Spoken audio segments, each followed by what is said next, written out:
They say insanity is doing the same thing over and over and expecting different results. But what do you call it when you can't die, no matter how many times you try? No matter how creative the universe gets with killing you, no matter how much you beg for it to finally stick. What do you call someone who's been shot, stabbed, incinerated, atomized, and resurrected so many times that death itself has given up and filed a restraining order? You call him DEADPOOL. You call him Wade Wilson. You call him the one person stupid enough or broken enough to think falling through a screaming portal into literal hell was an improvement over his current situation. And you know what the really messed up part is? He was right. I'm talking to you, by the way. Yeah, you. The person watching this right now, probably on your phone at 2 a.m. when you should be sleeping, or maybe at work when you should be working. Or perhaps you're just a glutton for punishment, looking for the most unhinged story the Warhammer 40K universe has ever vomited into existence. Whatever your reason, strap in, because what you're about to witness is the collision of two universes that should never have touched. Like matter and antimatter, except instead of annihilation, we got something worse. We got me in a place where Grimdark isn't just an aesthetic, it's a promise. The 41st Millennium doesn't care about your feelings. It doesn't care about your dreams, your hopes, or your carefully crafted 5-year plans. It's a meat grinder with religious fanatics at one end and literal demons at the other, and everyone in between is just trying to survive long enough to die on their own terms instead of being eaten by space bugs or possessed by hell ghosts. In this universe, a good day is when only a few million people die. A great day is when you're not one of them. But I can't die. I literally, physically, biologically cannot die. My healing factor means I regenerate from injuries that would turn normal people into red mist. Decapitation, annoying but temporary. Disintegration, takes a while but I come back. Complete molecular destruction. Give me a few hours and a lot of screaming. So what happens when the man who cannot die falls into the universe that exists solely to kill everything? That's what this story is about.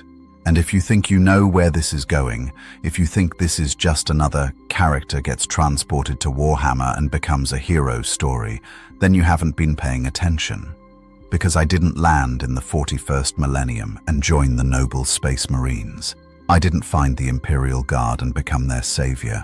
I didn't even fall in with some rogue traders or reasonable human survivors trying to make it through another day. No, I joined the Orks, the 8-foot-tall green fungus warriors who think more Daka is a valid military strategy and that red paint makes things go faster because they believe it does and their belief makes it true. The species that wages war not because they have to, but because they love it. The creatures that look at the endless nightmare of the 41st Millennium and say, yeah, but have you tried enjoying it? And the absolutely insane part, they might be the only ones in this entire godforsaken galaxy who've actually figured out how to live. But I'm getting ahead of myself. Let me take you back to where it started, to the moment everything changed. To the second where Wade Wilson stopped being a problem in one universe and became a catastrophe in another. If you want to see just how far down this rabbit hole goes, if you want to witness what happens when chaos meets chaos, if you're ready for a story that will make you question everything you thought you knew about both DEADPOOL and Warhammer 40K, then do me a favor, subscribe to this channel.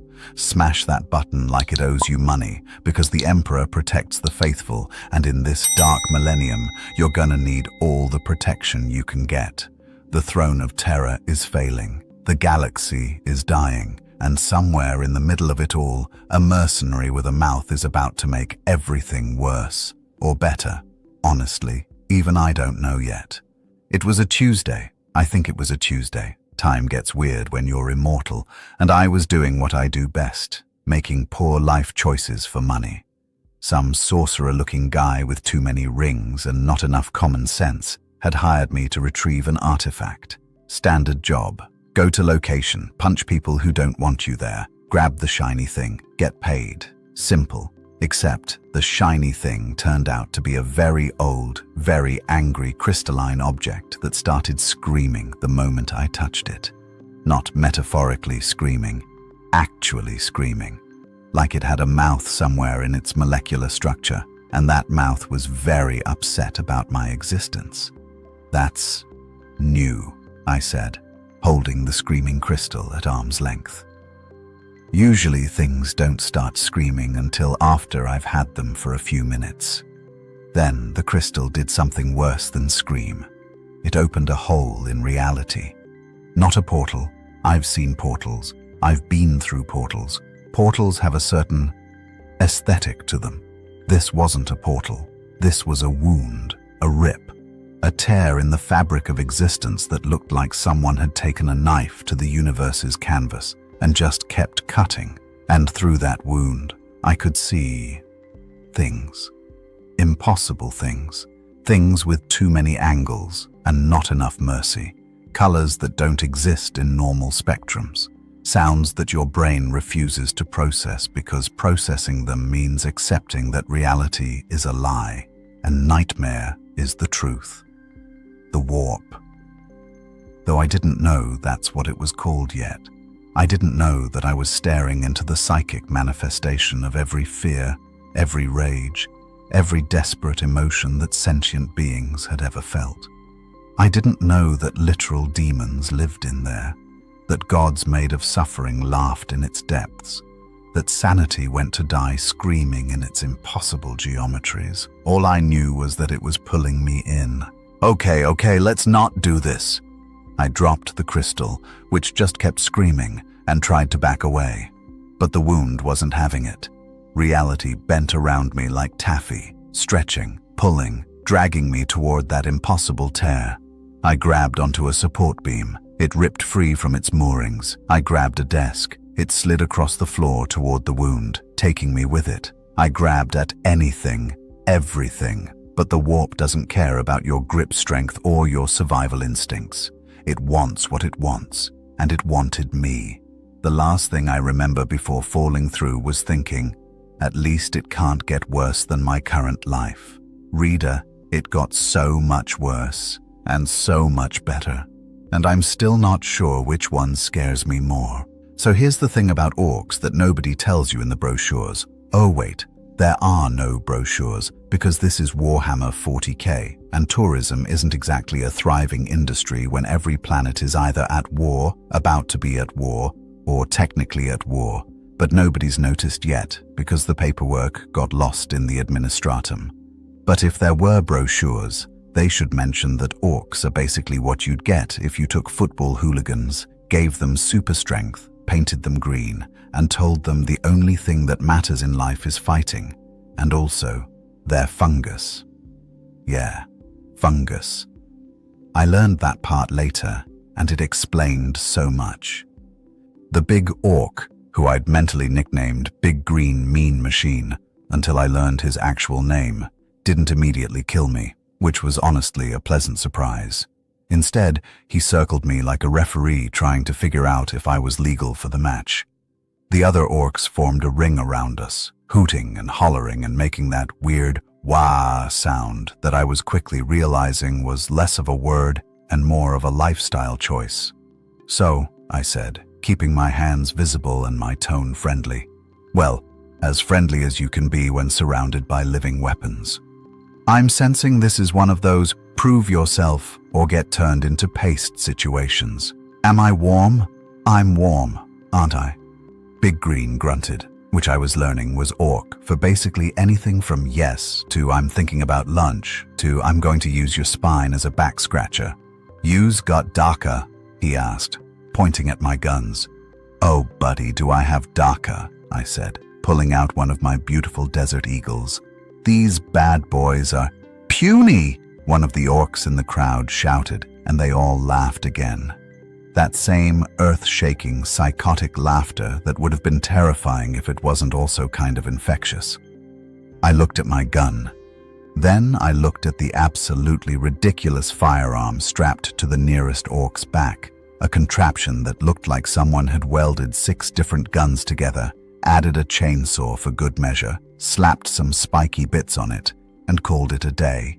It was held together with what appeared to be duct tape, prayers, and violations of physics. Okay, yeah, fair point, I admitted, but mine are accurate.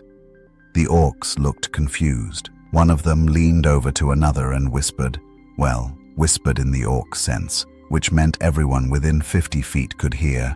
What's accurate mean? Dunno. Sounds like something a weak git would care about. They all nodded sagely, as if this was the most profound wisdom ever spoken. Big Green cracked his knuckles, and each crack sounded like a small explosion. Tell ya what, Red Humie, you's got 3 chances to impress me. First, he pointed at a boulder about 30 feet away that was roughly the size of a minivan. Break that rock. I stared at the boulder. Then I stared at my fists. Then I stared at the boulder again. Just to clarify, you want me to break that with, yeah, get on with it. You know what? Fine. I've punched through worse. Probably. I mean, I have healing factor, so really, what's the worst that could happen? Note to past self, stop asking that question. The universe takes it as a challenge. I walked up to the boulder, cracked my neck, rolled my shoulders, and channeled every single action movie I'd ever seen. Then I pulled back and punched that rock with everything I had. The rock did not break. My hand, however, made a sound like a bag of Doritos being crushed, which is exactly what all 27 bones in it were doing. Ah, sweet mother of... I hopped around, cradling my shattered hand, which was already starting to heal, but damn did it hurt. Okay, bad start, but watch this. The orcs watched in fascinated silence as my hand literally reconstructed itself. Bones snapped back into place with audible cracks, skin knitted together, and within about 15 seconds, my hand was perfectly fine again. The silence stretched on. Then one orc said, "That's pretty cunning." Another one added, "And brutal." Big Green's eyes lit up like a kid on Christmas morning. "Yous can't die." Well, I mean, technically I can probably die, but it would take, "Hit him again!" Before I could protest, another orc stepped forward and just clocked me across the face with a punch that would have decapitated a normal human. My head snapped back, my neck made sounds it definitely shouldn't make, and I went down like a sack of potatoes. For a moment, I just laid there, looking up at that angry green sky, tasting blood and regret. Then my neck healed with a disgusting crunch, and I sat up. "Okay, Rude," I said, pointing at the orc who'd hit me. We hadn't even exchanged numbers yet. The orcs went absolutely mental. They were jumping up and down, smashing their weapons together, and making that wah sound so loud, I'm pretty sure it violated several noise ordinances. Not that there are noise ordinances in the 41st millennium, but if there were, this would violate them. Big Green hauled me to my feet with one massive hand. Up close, I could see his face was covered in scars, his teeth were filed to points, and his breath could have been classified as a war crime. "You's all right, Red Humie," he said, and it sounded almost approving. "You's can't fight for squig droppings, but you's got spirit, and you's keep getting back up." "It's kind of my thing," I wheezed.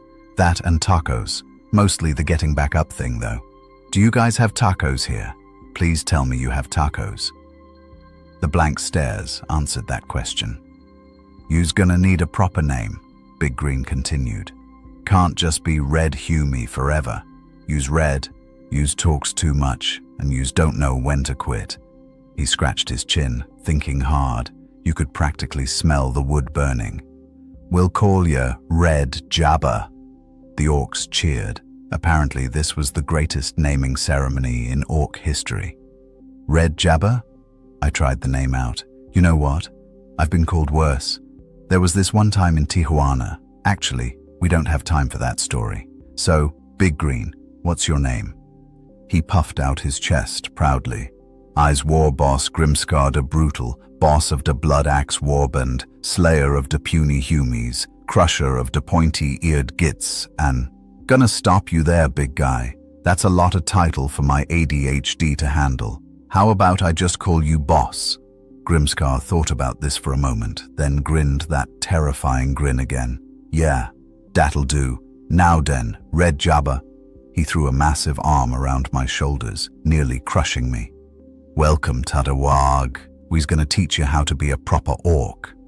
I looked at the camera, yes, the metaphorical camera, because I know this is a YouTube video and we're currently at section 2 of 15 according to the outline, which means we've got so much more chaos ahead.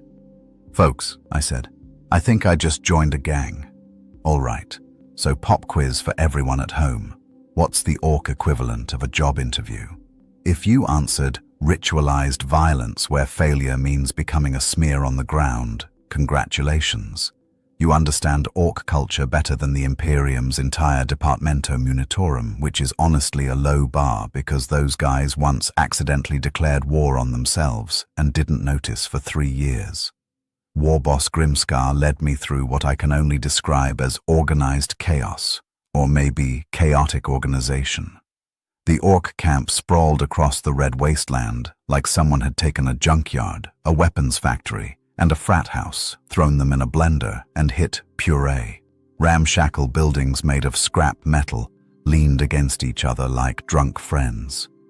Massive vehicles that looked like they'd been assembled by someone who'd never seen a vehicle before, but had a really enthusiastic attitude about violence, sat in various states of definitely shouldn't be operational but somehow are. Orcs were everywhere, fighting, building, eating. Fighting about building, building while eating, and occasionally just fighting for no reason at all, except it seemed like a good time. One orc was using another orc's head as a drum. The orc being drummed on seemed fine with this arrangement. So, boss, I said, dodging an orc who was running past while on fire. Nobody seemed concerned about this. What exactly does joining the WAAAGH entail? Is there a benefits package? Dental plan? Because I gotta be honest, looking around, I'm thinking dental might not be a priority. Grimscar laughed, that deep rumbling laugh that sounded like an avalanche with a sense of humor. Benefits? Yeah, we got benefits. Benefit number 1, yous get to fight. Benefit 2, yous get to loot. Benefit 3, if yous impress the boss, that's me, yous don't get crumped. Solid benefits package, I nodded. Very competitive. I'm assuming there's no HR department. What's HR? Never mind. Forget I asked. So, what's this interview process looking like? We stopped in front of what appeared to be a fighting pit, because of course there was a fighting pit. The orcs believe in performance reviews through combat, which honestly isn't that different from corporate America except more honest about it. A crowd of orcs had already gathered, sensing that something entertaining was about to happen. In the pit stood 3 orcs, each one looking meaner than the last. One had a massive club covered in spikes. Another had what appeared to be a flamethrower made from plumbing parts and hope. The third one was just big. Like, how does your spine support that much muscle? Big. Yous gotta prove yous worthy of da WAAAGH, Grimscar announced, his voice carrying across the crowd. That means yous gotta show yous can fight like an orc, or at least fight near an orc, or just fight and don't die too quick. These standards are incredibly flexible and I appreciate that, I said, cracking my knuckles. My hand had fully healed from the boulder incident, which was good because I had a feeling I'd need all my fingers for what was coming. I jumped into the pit. Well, jumped is generous. I kind of half climbed, half fell because it was deeper than it looked, and faced my 3 opponents. The crowd went wild, chanting "Wah" over and over again.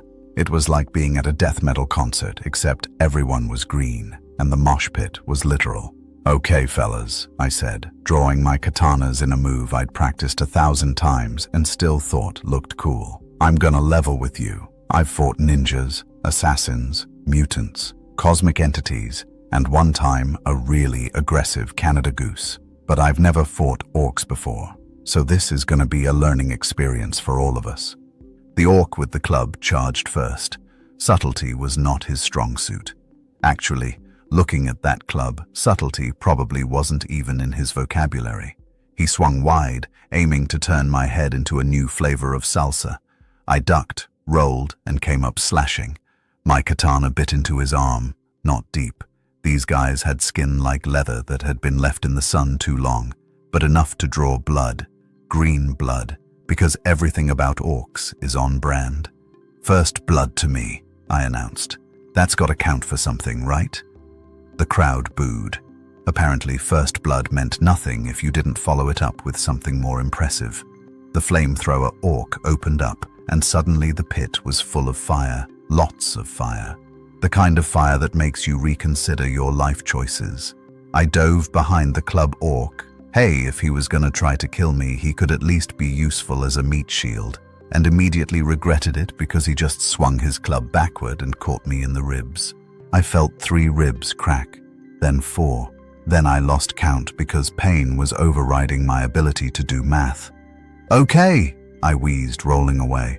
Okay, using enemies as cover is out. New strategy needed. The big orc, who I'd mentally named the refrigerator because he had the personality of one and roughly the same dimensions, grabbed me by the leg and lifted me upside down like I was a misbehaving kitten. "Yous ain't very tough, Red Jabber," he rumbled. "First of all, rude," I said, dangling there. "Second of all, you're absolutely right. But watch this." I swung upward, thank you, core strength and spite, and stabbed both katanas into his arm. Not enough to make him drop me, but enough to make him angry. He roared and slammed me into the ground, then picked me up and did it again, then again. Then he got creative and threw me into the wall of the pit. I slid down, leaving a Deadpool-shaped impact crater, and just laid there for a moment. "You know," I said to nobody in particular, "I'm starting to think this interview isn't going well." My ribs were healing. I could feel them knitting back together with that weird, itchy sensation that never gets less weird. But these orcs weren't giving me time to recover. The club guy was coming back for round 2. The flamethrower was reloading or refueling or whatever you do with orc weapons that definitely shouldn't work but do, and the refrigerator was cracking his knuckles in anticipation of round 2 of use the Humi as a stress ball. Then something clicked in my brain. A realization, an epiphany, a moment of absolute clarity that comes right before you do something incredibly stupid. These orcs didn't fight with technique. They didn't fight with strategy. They fought with pure, unbridled, glorious violence, and it worked because they believed it would work. So maybe, just maybe, I needed to stop fighting like Deadpool and start fighting like an Ork WAAAGH. I grabbed a piece of scrap metal from the ground, just a random hunk of junk, and pointed it at the flamethrower orc. "This is a gun now," I shouted. The orc looked confused. "That's not a—" "I said it's a gun!" I made shooting noises. "Bang, bang, bang!" And here's where it gets weird, folks. The orc flinched. Actually flinched. Like he wasn't sure if it was a gun or not, because in orc logic, if you believe something hard enough, it might just be that thing. The crowd went silent. Even Grimdark leaned forward, interested. I dropped the metal and grinned. Oh, this is gonna be fun. Okay, so let me explain something about orc psychology that would make human scientists have a collective aneurysm. Orcs have this thing called the WAAAGH field. It's basically psychic energy generated by orc belief, and it makes things work that absolutely, scientifically, physically should not work. An orc gun with no firing mechanism works because they think it will. A truck with no engine runs because red ones go faster and they painted it red. Their entire civilization operates on the principle of fake it till you make it, except the faking is the making, and reality just gave up trying to argue. And apparently I just stumbled ass backward into exploiting it. "Red Jabber's got the gift," one orc shouted from the crowd. "Nah, he's just lucky," another argued. "Lucky is a gift, ya git." They started arguing amongst themselves about whether luck was a skill, which was honestly the most philosophical debate I'd witnessed since that time I argued with myself about whether a hot dog is a sandwich. It's not. Fight me. The 3 orcs in the pit with me had regrouped, and they looked considerably less amused than before.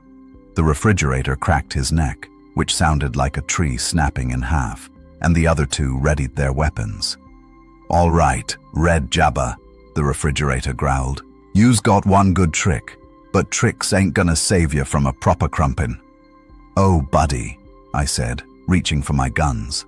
"I got way more than one trick. I got a whole circus up in here." I dual-wielded my Desert Eagles and opened fire. The shots hit, because I'm actually a really good shot, thank you very much. But orc hide is thick. We're talking rhino leather meets Kevlar thick, the bullets embedded in their skin like particularly aggressive splinters, slowing them down, but not stopping them. "See?" the club orc yelled. "Puny Daka, told ya." "Okay, yes. My guns are small compared to your ridiculous artillery pieces," I admitted, backflipping away from a club swing that would have introduced my spine to my frontal lobe. "But have you considered I shot the club orc in the foot, making him hop around comically? Precision?" The flamethrower orc decided talking time was over and unleashed another gout of flame. I dove, rolled, and came up running. The heat singed my suit, my beautiful suit, and I made a mental note to send this guy a strongly worded complaint via interpretive violence. But here's the thing, I was starting to understand the rhythm of orc combat. It wasn't about being faster or stronger or smarter, it was about being more violent, more aggressive, more absolutely committed to the bit. So when the refrigerator charged me like a freight train with anger issues, instead of dodging, I charged right back. The crowd went insane. We collided in the middle of the pit, and it was like hitting a brick wall made of other brick walls. My shoulder dislocated immediately. I felt it pop out of socket with a wet crunch, but I wrapped my arms around his waist and heaved. He didn't budge. Of course he didn't budge. He weighed approximately 8,000 pounds and was made of muscle and fungal determination. But the effort? The sheer audacity of this tiny red humie trying to grapple with an orc twice his size. The crowd was loving it. "That's the spirit!" someone shouted. "He's got the heart of an orc!" another bellowed. "He's still gonna get crumped, but he's got heart." The refrigerator grabbed me by the head. His hand was so big it covered my entire face and lifted me up. I could feel his fingers squeezing, my mask providing exactly zero protection against the pressure that was about to turn my skull into a Pez dispenser. Then I remembered. I had pouches, lots of pouches, and in one of those pouches was something I'd grabbed during my last mission before falling into this universe. A grenade. Now, using explosives at point-blank range is generally considered a bad idea. It's right up there with don't feed gremlins after midnight and never get involved in a land war in Asia on the list of things you shouldn't do. But I heal from anything, and I was running out of options. I pulled the pin, shoved the grenade into the refrigerator's armor plating. Those ramshackle chest pieces had lots of convenient gaps, and then said the most important words of my life. "This is gonna hurt me more than it hurts you. Actually, no, that's a lie. This is gonna hurt both of us." Boom. The explosion launched us in opposite directions. I hit the wall, again, and this time I was pretty sure I'd broken everything. My shoulder was still dislocated, my ribs were rebroken, and I'm pretty sure my spine had decided to take a vacation from being a spine. But the refrigerator? He was down. Not dead. Orcs are stupidly tough, but down, groaning and trying to figure out why his chest plate was now embedded in his chest. The club orc and the flamethrower orc stared at their fallen comrade. Then they looked at me, this broken, bleeding, absolutely not giving up red humie who was already starting to heal and get back to his feet. I spat out a tooth. It grew back immediately, but the gesture mattered. "Round 2?" I asked. They charged together. What happened next was less skilled combat and more 3 idiots beating the hell out of each other in the most entertaining way possible. I lost track of how many times I got hit, stabbed, burned, or crushed. My healing factor was working overtime, knitting bones and flesh together so fast I could literally hear it happening. But I gave as good as I got. My katanas found gaps in their armor. My guns, small as they were, found eyes and joints and other soft targets. And most importantly, I kept talking. "Is that your best shot? My grandma hits harder and she's been dead for 10 years. Nice flamethrower. Did you make it yourself or did you steal it from someone with actual talent? Club Ork, Club Ork. That's what I'm calling you now because I don't know your actual name and you haven't earned a better nickname." The trash talk was working. They were getting angry, which made them sloppy, which gave me openings. Finally, after what felt like hours but was probably only minutes, all 3 orcs were on the ground. Not dead, but definitely down for the count. The refrigerator was unconscious. Club Ork was clutching his wounded everything. Flamethrower Ork's weapon had exploded, because of course it had, and he was nursing burns that he'd given to himself. I stood in the center of the pit, covered in blood, most of it mine, some of it theirs, all of it green or red and very concerning. My suit was shredded, my body was still healing from approximately 60 different injuries. But I was standing. The pit was silent. Then War Boss Grimdark started clapping, slow, deliberate claps that echoed across the wasteland. "WAAAGH!" he bellowed. The crowd erupted. "WAAAGH! WAAAGH! WAAAGH!" Grimdark jumped into the pit. The impact of his landing created a small crater and grabbed me by the shoulders. His grin was so wide I could count all 17 of his teeth. "Red Jabba," he said. "Yous might be small, yous might be weak, yous might have puny daka and no sense of proper combat." He pulled me into a hug that cracked 3 ribs that had just finished healing. "But yous got spirit, and more importantly, yous believe things work when they shouldn't. That's the most orky thing I ever seen from a humie." "Does this mean I pass the interview?" I wheezed. "Ya pass. Now let's get you some real weapons and some real armor. Can't have yous going into the WAAAGH looking like a puny git." As the orcs celebrated and hauled me out of the pit, I looked at the metaphorical camera again. "Folks, I think I just discovered that orc logic and Deadpool logic are basically the same thing," I said. "This universe is about to have problems. So here's a fun fact that the Imperium doesn't put in their propaganda posters. Orcs are really into customization. Like, if orcs had Pinterest boards, they'd all be titled 63 Ways to Make Your Chopper More Choppy and DIY Explosives, A Beginner's Guide to Not Dying, probably.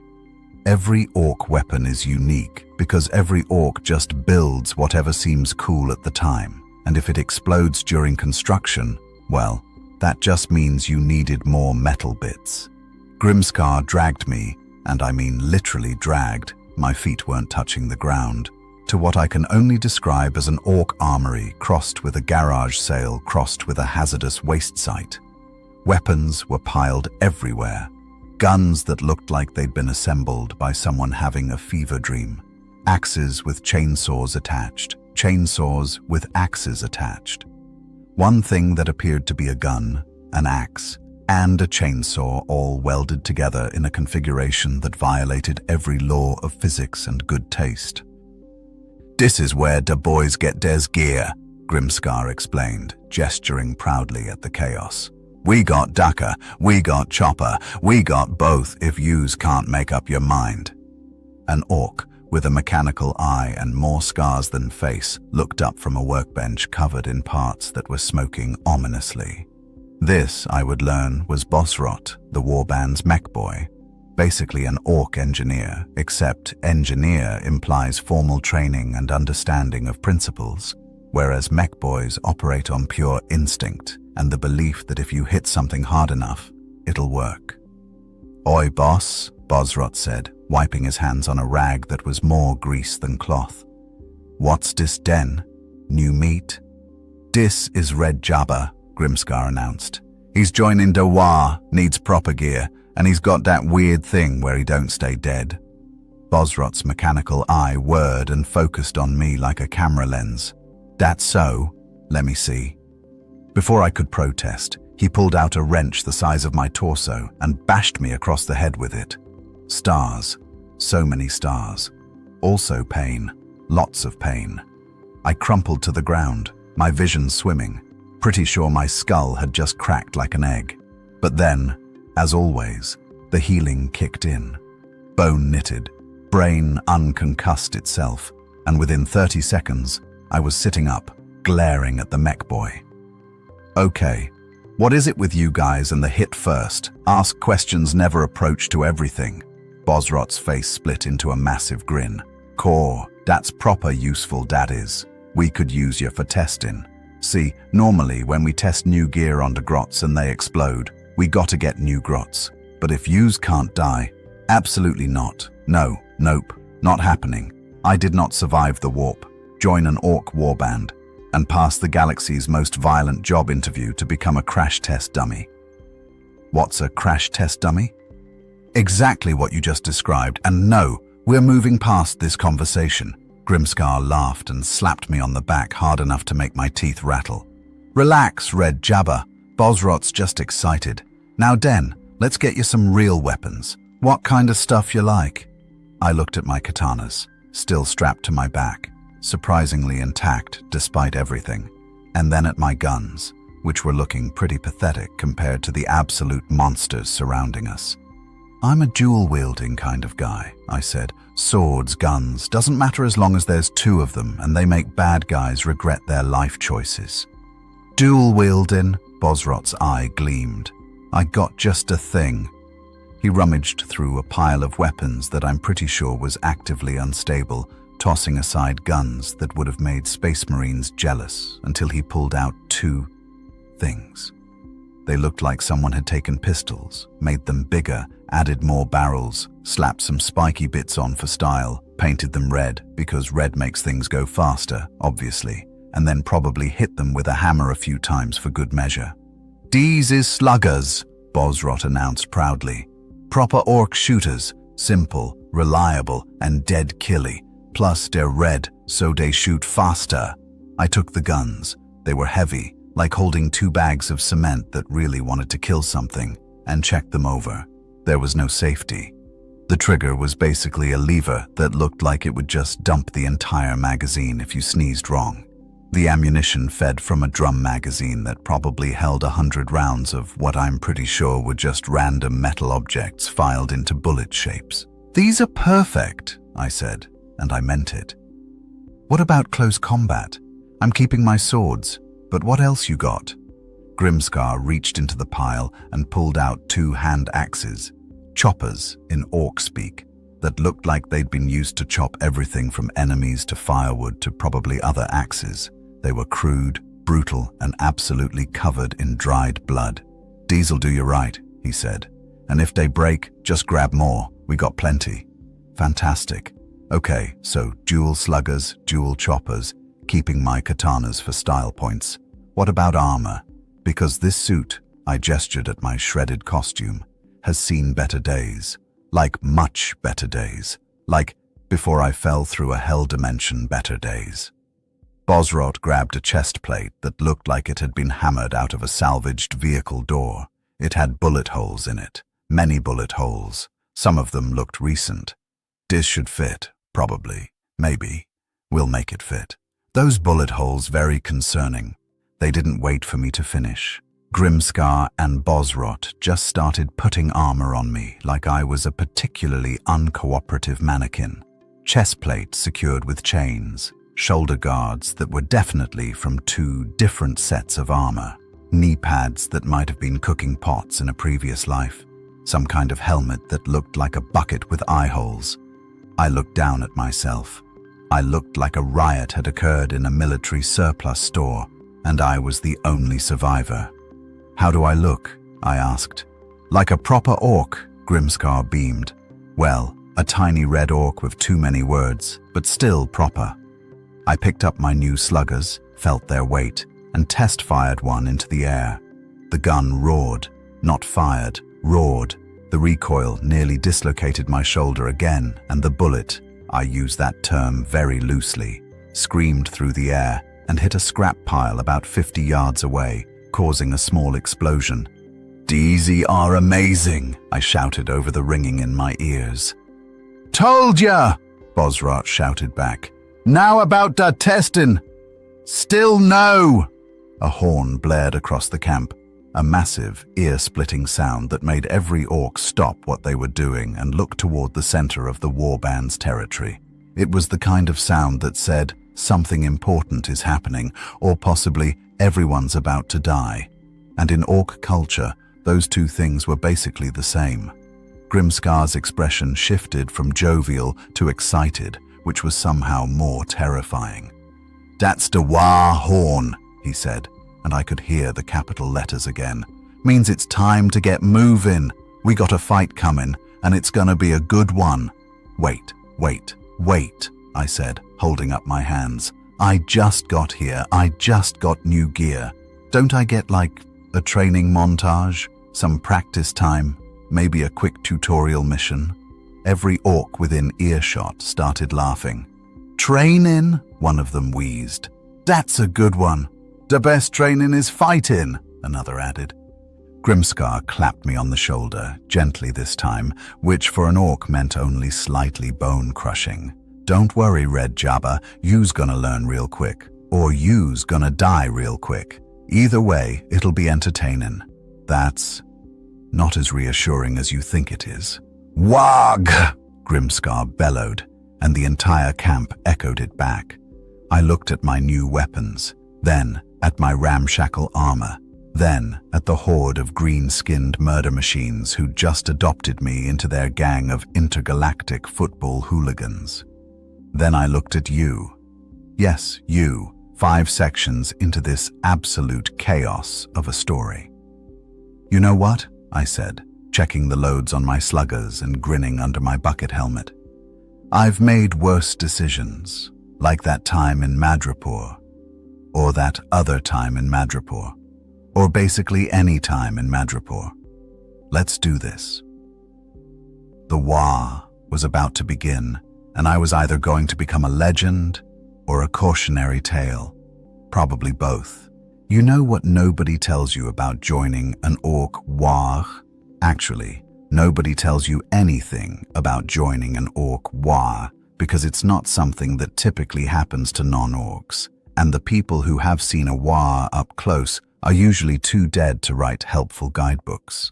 But if they could, Chapter 1 would be titled, "Holy crap, that's a lot of vehicles," and Chapter 2 would be, "Why is everything on fire already? We haven't even left yet." The orc camp had transformed into what I can only describe as organized pandemonium. Hundreds, no, thousands of orcs were loading into vehicles that looked like they'd been designed by someone who'd never seen a vehicle, but had been told about them by someone who was very drunk. Trucks with oversized wheels and guns strapped to every available surface. Battlewagons that were basically mobile fortresses held together with spite and bolts. War tracks that were just motorcycles on steroids that had also taken steroids. And leading the convoy was Grimskar's personal ride, a massive battle wagon painted red and black, covered in spikes, trophies from previous battles, and at least 7 different gun emplacements that I was pretty sure were all pointing in different directions on purpose. "All aboard the pain train!" Grimskar bellowed, climbing into the driver's seat, which had clearly been designed for someone of his size, meaning it was basically a throne made of scrap metal and violence. I scrambled into the back with about 20 other orcs, who all looked at me with expressions ranging from curious to "I could eat you in one bite" to "Is that food or friend?" One of them was carrying what appeared to be a rocket launcher made from pipes and optimism. Another had a chain axe that was currently running for some reason. "So," I said to the orc next to me, a burly guy with a missing eye and a necklace made of teeth, "where exactly are we going?" "We's going to crump some gits," he said enthusiastically. "Okay, yes, I gathered that. But which gits? Where? Why? What's the strategic objective?" He stared at me blankly. "The boss said we's going to fight, so we's going to fight," he explained slowly, like I was a particularly dim child. "That's all the strategy you need." "Right, of course. Silly me for asking about things like tactics and planning." The convoy started moving, and moving is a generous term for what was actually happening. It was more like controlled falling forward while explosions happened and orcs shouted encouragement at their vehicles. The battlewagon lurched, roared, belched smoke, and somehow achieved forward momentum, despite what I'm pretty sure was a complete lack of several essential engine components. We tore across the red wasteland at speeds that would have gotten us arrested in any civilized society. Good thing there was no civilized society within 1,000 miles.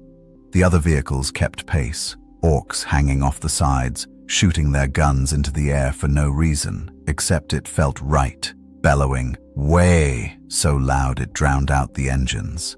I held onto a handle, which immediately came off in my hand because of course it did, and tried not to think about the fact that there were no seat belts, no safety features, and the orc driving this thing was steering with one hand while using the other to shoot at a bird that had the audacity to fly overhead. "So," I shouted over the noise to Teeth Necklace Orc, "got a name, buddy? I's Gork. Nice to meet you, Gork. I'm Red Jabba, the new guy who doesn't want to die but probably will anyway." "You won't die," Gork said cheerfully. "The boss said you can't. That's pretty good, that is. Means you can do all the dangerous stuff." That's not how I wanted this to go." "Oi, Red Jabba," Grimscar's voice boomed from the front. "Come up here. Want to show you something." I climbed forward, nearly falling off twice because this vehicle did not believe in stability, and reached the front where Grimscar was steering with his knees while loading a massive gun. "Look," he pointed ahead, and I saw it. On the horizon, maybe 5 miles away, was an Imperial outpost, and by outpost, I mean a fortified position with walls, gun towers, probably a garrison of Imperial Guard soldiers who were trained, disciplined, and absolutely not ready for what was about to hit them. "That's where we's going," Grimscar said excitedly. "Humie's got lots of good stuff to loot. Guns, ammo, maybe some nice shiny bits for decoration." "Boss," I said carefully, "that's an Imperial position. The Imperium of Man, my people. Well, sort of my people. I'm not actually from this universe, but they're humans, and I'm human-ish, and..." "You worried?" Grimscar looked at me with something that might have been concern or might have been confusion. "Yous don't want to fight your own kind?" I thought about it. I really did. These were humans, probably conscripted soldiers just trying to survive in a galaxy that wanted them dead, fighting for an imperium that viewed them as expendable resources, led by officers who'd shoot them for cowardice before the enemy ever could. Then I thought about the fact that I'd been tortured by humans, experimented on by humans, and generally had humans cause most of my problems across multiple universes. "You know what, boss?" I said. "Humans have been trying to kill me for years. At least with you guys, it's honest. Plus," I checked my sluggus, "I really want to see if these things work as advertised." Grimscar's grin could have split his face in half. "That's the spirit. Now here's the plan." "You have a plan?" "We drive at 'em real fast, shoot everything, and then get out and chop what's left. It's perfect." "That's not okay. You know what? That's actually pretty solid by Ork standards." The convoy picked up speed. The Orks started chanting a rhythmic "wah, wah, wah" that built and built until it felt like the universe itself was vibrating with green-skinned enthusiasm. I could see the Imperial outpost more clearly now. Guard towers with searchlights. A main gate that looked sturdy but probably wasn't that sturdy against a few thousand orcs in ramming vehicles. Defensive positions where soldiers were scrambling, because they'd just noticed the dust cloud of doom heading their way. "Red Jabber," Grimscar said, and for once his voice was almost serious. "Use one of de boys now. Dat means we got your back, and you's got ours. When we hit dat wall, you's just follow me lead and crump everything. Got it?" "Got it, boss." "And Red Jabber?" "Yeah? Welcome to your first WAAAGH." The Imperial outpost opened fire. Las cannons, heavy bolters, autocannons, everything they had. The air filled with tracer rounds and energy beams that turned night into day. Several Ork vehicles exploded. The Orks in them either died or got thrown clear, and the ones who survived just got up and started running toward the outpost, because walking was for gits who didn't want to fight bad enough. Our battle wagon took a direct hit from a Lascannon. The armor held, somehow, and Grimscar just laughed. "They are shooting at us," he bellowed joyfully.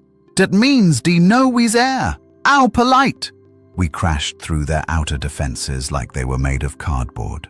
Orks poured out of vehicles, firing sluggers and shooters, swinging choppers and power claws, and generally causing the kind of chaos that tactical manuals specifically say to avoid. I jumped out. Well, jumped is generous. I more fell and rolled, and came up shooting. My sluggers roared, spitting rounds that were probably the wrong caliber but worked anyway because Ork logic. An Imperial guardsman's cover exploded into splinters. Another one went down, clutching his leg. A third one looked at me, this red and scrap metal-wearing lunatic fighting alongside the Orks, and his expression was pure, "What the actual hell?" "I know, right?" I shouted at him. "I'm as surprised as you are." Then Urgork hit him with a chopper, and we were moving forward, a green tide of violence and bad decisions. Las fire zipped past my head. Something exploded to my left. An Ork next to me took a shot to the chest, looked down at the smoking hole, said, "Dat tickled," and kept charging. And somewhere in the chaos, covered in dirt and blood and probably some alien fungus, dual-wielding Ork weapons while fighting alongside literal monsters, I was having the time of my life. "This is amazing!" I screamed, shooting a gun emplacement to pieces. "Why didn't anyone tell me Orks were this fun?" "'Cause you's a humie!" Urgork shouted back. "And humies are boring!" "Fair point!"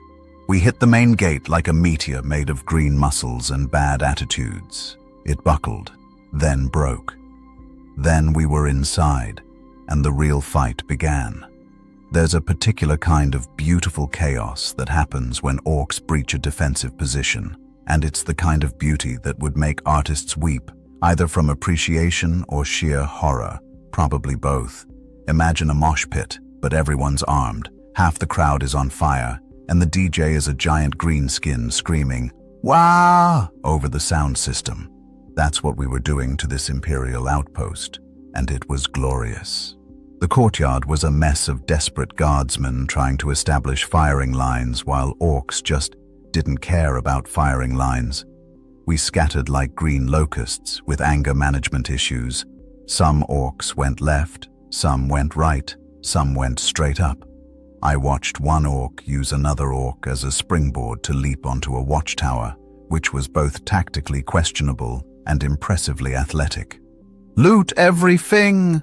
Grimscar bellowed, smashing through a barracks door with his power claw, a massive mechanical claw that crackled with energy and could probably crush a tank.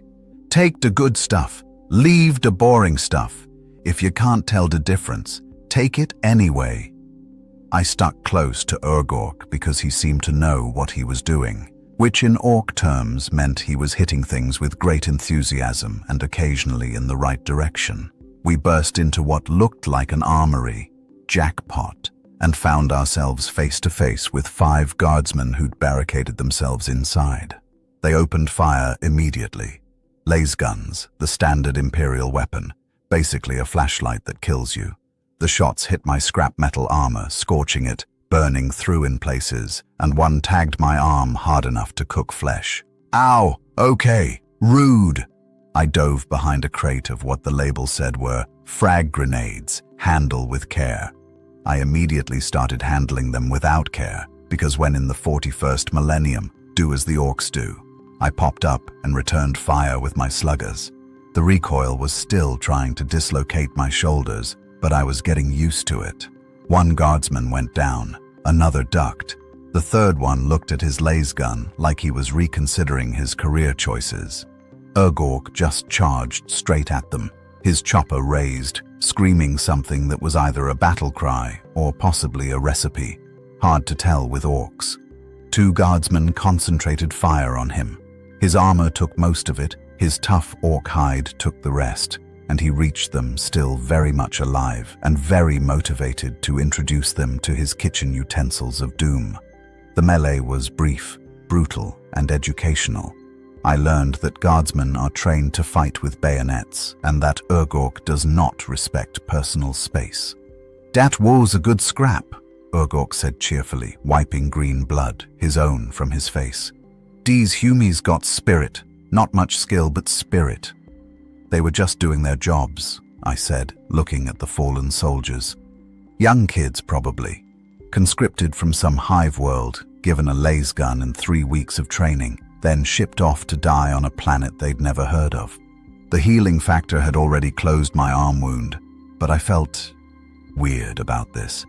These weren't evil masterminds or cosmic threats. They were just guys trying not to die. "Oi, Red Jabba," WAAAGH said, noticing my hesitation. "Yous all right? Yous look all thinky." "Yeah, just processing some stuff. Moral ambiguity, existential dread, the usual. Dunno what those words mean, but if you sad, just remember, they was gonna shoot us first. That makes it a fair fight." That's actually not terrible logic. Still feels weird, but yeah, okay. We started looting. And let me tell you, Orks approach looting the way some people approach Black Friday sales, with enthusiasm, violence, and absolutely no organization. WAAAGH grabbed anything that looked shooty. I was more selective, pocketing ammunition that probably wouldn't fit my guns, but might through the power of Ork belief, some grenades, and score, a combat knife that was actually in good condition. "Red Jabba!" Grimscar's voice boomed from outside. "Get out here! We got something good!" I ran out to find the Orks had surrounded something in the center of the courtyard. A cargo container, big and reinforced, with imperial seals and warning labels that said things like authorized personnel only and danger, explosives. Orks love those kinds of labels. They're like Christmas morning. "What you think is in there?" one Ork asked. "Probably some flash gubbins," another suggested. "Or food. Or ammo. Or food that's also ammo." Grimscar examined the lock, a complicated magnetic seal that would require proper authorization codes and probably retinal scans to open. He punched it. The lock broke. The door swung open. Inside were crates, lots of crates, stenciled on each one in High Gothic, which I could somehow read now, probably because the universe decided I'd suffered enough language barriers, was "Mark for frag grenades, Mechanicus certified." The Orks gasped in collective joy. "Grenades!" they screamed in unison. "So many grenades! This is brilliant!" Grimscar hoisted a crate over his head like it weighed nothing. "Load 'em up, boys! We's gonna blow up so many things!" The Orks descended on the container like piranhas on a cow. Within minutes, they'd stripped it bare, loading grenades into their vehicles, their pockets, their armor, and in one case, just carrying them in their arms like a bouquet of death flowers. I grabbed a few for myself, when in Rome, or whatever the Ork equivalent of Rome is, and was about to head back to the Battlewagon when I heard it. A Voxcaster, crackling to life from one of the guard towers that was somehow still standing. Calling for immediate reinforcement. Ork attack in progress. Require immediate. Someone was calling for help, which meant more Imperials were coming, which meant this smash and grab was about to become a real fight. "Boss!" I shouted. "Someone's calling for backup. We might want to..." Good, Grimscar grinned. Means we get to fight more humies. This day just keeps getting better. The other orcs cheered, because of course they did. The concept of tactical withdrawal doesn't exist in orc vocabulary. They have WAAAGH and bigger WAAAGH, and that's about it. A sound rumbled in the distance. Heavy engines, multiple heavy engines. And then I saw them cresting the horizon. Imperial Chimera APCs, at least a dozen of them carrying reinforcements. Behind them, something bigger, something that made my stomach drop. A Leman Russ battle tank. "Oh, that's not good," I said. "That's a tank," Ork said excitedly, like he'd just spotted a celebrity. "Yes, that is a tank. Tanks are bad news. Nah, tanks are great. They're dead are to kill, which means killing them feels real good." The Leman Russ's main cannon swiveled in our direction, and I had about 2 seconds to realize that we were standing in an open courtyard with minimal cover and a lot of explosives. "Everybody move!" I screamed. The cannon fired. The shell hit the center of the courtyard and exploded, sending orcs flying in every direction like green ragdolls. The shockwave hit me like a physical wall, lifting me off my feet and throwing me through the air. I hit a wall, slid down, and tasted blood. My everything hurt. Several ribs broken. Definitely some internal bleeding. My left leg was doing things legs shouldn't do. But the healing factor kicked in, always does, and I was already recovering by the time Ork pulled me to my feet. "That was loud," he said happily, apparently uninjured despite being closer to the explosion than I was. "We need to fall back," I said. "Regroup. That tank will turn us into paste." "Fall back?" Grimscar appeared through the smoke, grinning like a maniac. His armor was scorched, but he looked thrilled. "Fall back? Nah, Red Jabber, we don't fall back." He hefted his claw and pointed at the approaching tank. "We go forward." "Oh no. Boss, that's suicide." "You're right." He slapped me on the back. "It's gonna be amazing. Wah!" The orcs charged, not away from the tank, at the tank. And because I'm apparently incapable of making good decisions, I charged with them. Okay, so quick educational moment for anyone taking notes at home. And seriously, if you are taking notes on how to survive a Warhammer 40K WAAAGH, please seek professional help. Charging a Leman Russ battle tank with small arms and overconfidence is not in any tactical manual. It's not even in the bad tactical manuals. It's in the section of military history labeled things that seemed like a good idea at the time. They weren't. But here's the thing about orcs. They don't read tactical manuals. They barely read anything. And when you've got 50 tons of green muscle and fungal certainty charging at you screaming, "Wah!" the universe sometimes just lets it work. The Leman Russ fired again. The shells screamed overhead. They'd aimed high, probably not expecting anyone to be stupid enough to charge closer, and demolished what was left of the outpost's command center behind us. Debris rained down like the world's most dangerous confetti. "Keep running!" Grimscar bellowed, his power claw crackling with energy. "Dat thing's only scary if you stop." The Chimera APCs deployed their cargo, Imperial Guardsmen, at least 60 of them, forming firing lines with the kind of discipline that comes from either excellent training or sheer terror. Probably both. Their sergeant was shouting orders, something about "hold the line for the Emperor," which was very brave and very doomed. Laser guns opened up, the air filled with red energy beams that zipped past like angry photons with attitude problems. An orc to my left took 3 shots to the chest, stumbled, looked down at the smoking holes, and kept running because apparently death itself wasn't enough reason to stop charging. I returned fire with my sluggers, not really aiming so much as pointing in the general direction of people who wanted to kill me and pulling the trigger.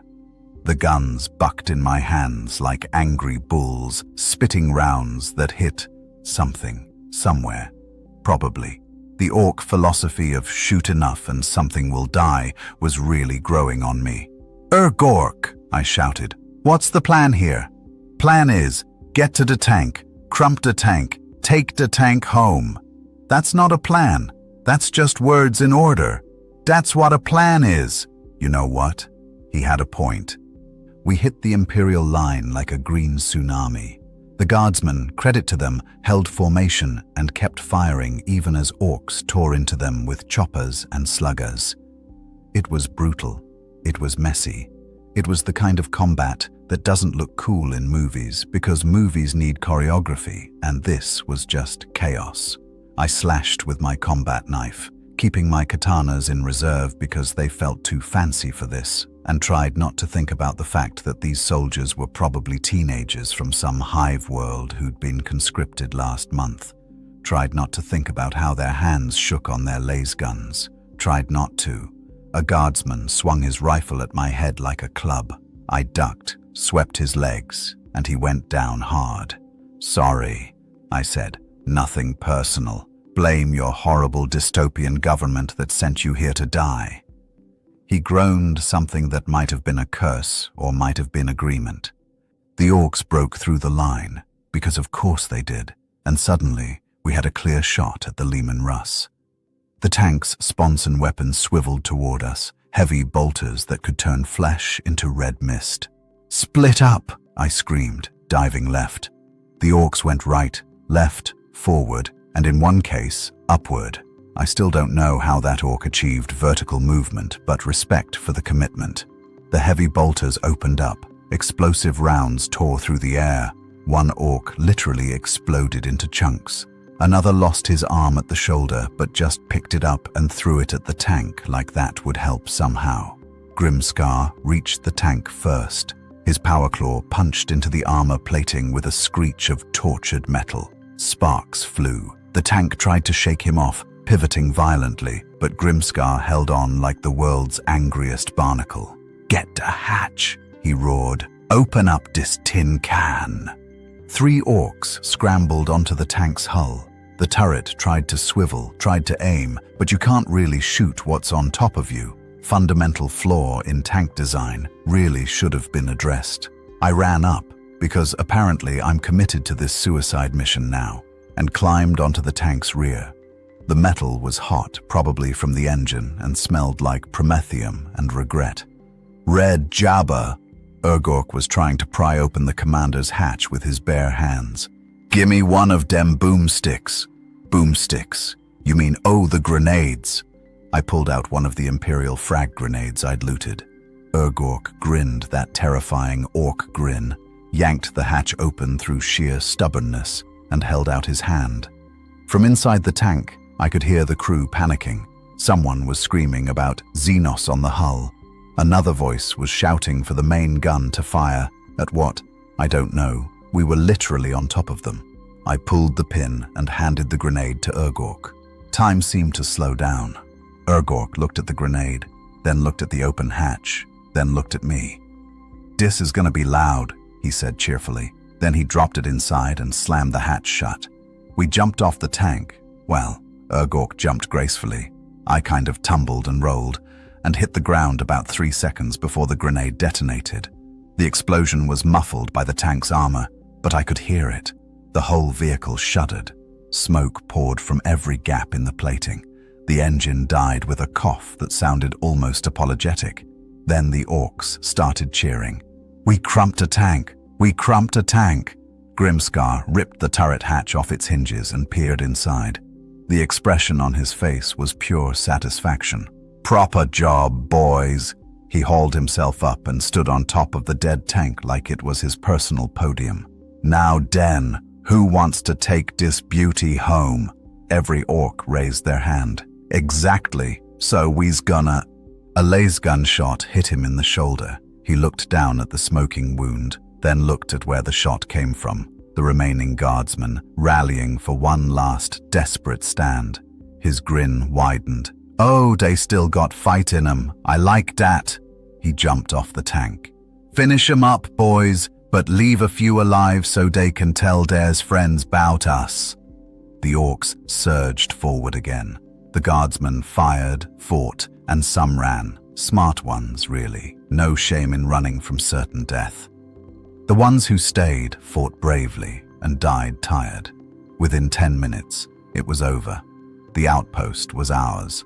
Well, ours in the sense that it was now a burning ruin filled with orcs looting everything that wasn't nailed down and several things that were nailed down but got unnailed through aggressive persuasion. I sat on a chunk of rubble catching my breath, metaphorically because I don't really need to breathe hard. Healing factor keeps me fresh, and watched the orcs work. They were stripping the chimeras for parts, loading the Lehman Russ onto a massive orc truck that definitely wasn't rated for that weight but would carry it anyway through sheer belief, collecting weapons, ammo, and anything shiny. Ork plopped down next to me, offering what looked like a canteen. I took it, sniffed it, smelled like motor oil and regret, and took a sip anyway. It tasted exactly like motor oil and regret. "That was a good fight," Ork said contentedly. "Used it all right, Red Jabber, for a Humie." "Thanks, Ork. You did all right too, for a guy who drops grenades into tanks like it's a normal Tuesday activity." "It is a normal activity. That explains so much about your culture." Grimdark approached, his armor scorched and dented, but his mood absolutely triumphant. "Red Jabber," he said, and there was something in his voice. Respect, maybe. Or at least acknowledgement that I hadn't died immediately. "The boys been talking. They noticed something about you. That I'm insane for being here?" "Nah. They noticed yous can't die, but yous also fight like yous got nothing to lose. That's unusual. Usually when things can't die, they get boring. But yous," he grinned, "yous still got that edge. Yous still care about the fight. Is that good? It's the best. Means you still got that WAAAGH energy." He slapped me on the back, hard enough to crack 3 ribs that immediately healed. "Day boys want you to stick around permanent-like. Not just as a guest, but as proper WAAAGH material." I looked at the carnage around us, the looted vehicles, the celebrating orcs, the burning outpost that represented everything wrong with blindly charging into danger. Then I looked at Grimdark and grinned. "Boss, I thought you'd never ask. So here's something they don't tell you in the DEADPOOL handbook, which doesn't exist, but if it did, it would be mostly pictures and inappropriate jokes. When you get officially adopted by orcs, there's a ceremony. And by ceremony, I mean they decide you need upgrades. And by upgrades, I mean you're about to have a very bad time at the hands of a mech boy who thinks safety regulations are a myth invented by cowards. We'd made it back to the main orc camp, our convoy laden with loot like the world's most violent shopping spree. The boys were celebrating, which involved fighting each other for fun, drinking something that was probably motor oil, or maybe actually was motor oil, hard to tell, and arguing about who'd killed the most Humies. One orc claimed 17, another said 20. They settled it by arm wrestling because that's how orcs handle statistical disputes. I was trying to find a quiet corner to process the last few hours of my life. Spoiler alert, there are no quiet corners in an orc camp when Bosrot found me, his mechanical eye whirred and focused. "There you are, Red Jabber. Heard you crumped a tank. That's proper impressive for a puny Humie." "Thanks, Bosrot. It was a team effort, mostly Ork dropping a grenade inside it, but I helped with moral support." Yeah, very nice. Now Den," he grabbed my arm with a grip that could crack stone. "Time for your upgrades." "My what now?" "Upgrades. You's part of the WAAAGH now, which means yous need proper mech boy attention. We's gonna make you better." Red flags. So many red flags. If my life was a racing event, we'd have to stop for all the red flags currently waving. "Bosrot, buddy, I appreciate the offer, but I'm kind of attached to my body parts being where they currently are." "Don't worry. Most boys survived a process. Well, some boys. Several boys have survived. At least one, definitely. That's not reassuring. But orcs don't really do asking permission. They do grabbing you and dragging you to their workshop while you protest loudly. So that's how I found myself back in Bosrod's garage of horrors, surrounded by tools that looked like they'd been designed by someone who learned about surgery from a horror movie. Right then, Bosrot cracked his knuckles, which made a sound like rocks in a garbage disposal. You's got that regenerating thing, which is good 'cause this might hurt. A lot. Actually, it definitely will hurt a lot. Can we talk about this? Maybe establish some ground rules. Informed consent. A waiver. He wasn't listening. He was already rummaging through parts, pulling out mechanical bits that sparked, smoked, or did both simultaneously. See, the thing is, Bosrot explained, holding up what looked like a metal arm with way too many joints. Yous is tough for a humie, but you's still small, and that armor we gave you, that's just scrap. But if we give you some proper augmetics, he pronounced it augmetics with great enthusiasm, then yous can hit harder and last longer. I already last long. Healing factor, it's my thing. Yeah, but what if we make it better? You can't make regeneration better. It's already at maximum. He pulled out a massive drill that was currently running for some reason. Okay, wait, time out. I backpedaled into a workbench, which immediately collapsed because orc furniture is held together by wishes and rust. Let's discuss this like rationals for gits who don't want to be awesome. 3 large orcs entered the workshop. They looked at me. They looked at Bosrot. They cracked their knuckles in unison like a very threatening boy band. Bosrot, what are they here for? They's here to hold you down while I work. Can't have you squirming around. Might drill someplace important by accident. Might? By accident? The orcs grabbed me. I struggled, because of course I struggled. But fighting 3 orcs is like fighting 3 refrigerators that have personal vendettas against you. They strapped me to what appeared to be a surgical table that had seen extensive use, and none of it looked medical. Right, Bosrot picked up the drill. Let's start with something simple. You've got 2 arms, yeah? Yes, I'm quite fond of both of them. Perfect. So if we take 1 arm and replace it with this beauty. He held up a mechanical arm that had a built-in slugger, what appeared to be a flamethrower, and possibly a can opener. Then you's got the best of both worlds. Flesh arm for the squishy stuff, metal arm for the crumpin'. No, absolutely not. I vote no. I'm exercising my right to refuse medical treatment. What's medical treatment? This is just improving ya. The drill whirred closer. I could smell the promethium fuel. My life flashed before my eyes. Well, the recent parts, because if I watched the whole thing, we'd be here for hours, and most of it's just me making bad decisions. Then Grimscar's voice boomed from the entrance. Bosrot, what you doing to Red Jabba? The mech boy looked up, drills still running. Giving him upgrades, boss. Gonna make him proper killy. Grimscar stomped over, looked at me strapped to the table, looked at the mechanical arm with its 5 different weapon attachments, and scratched his chin thoughtfully. Here's the thing, Bosro, he said slowly. Red Jabba's special 'cause he's got dat regenerating gubbins. If you start cutting bits off and replacing them with metal, what happens to the regenerating? Bosrot paused, his mechanical eye whirred.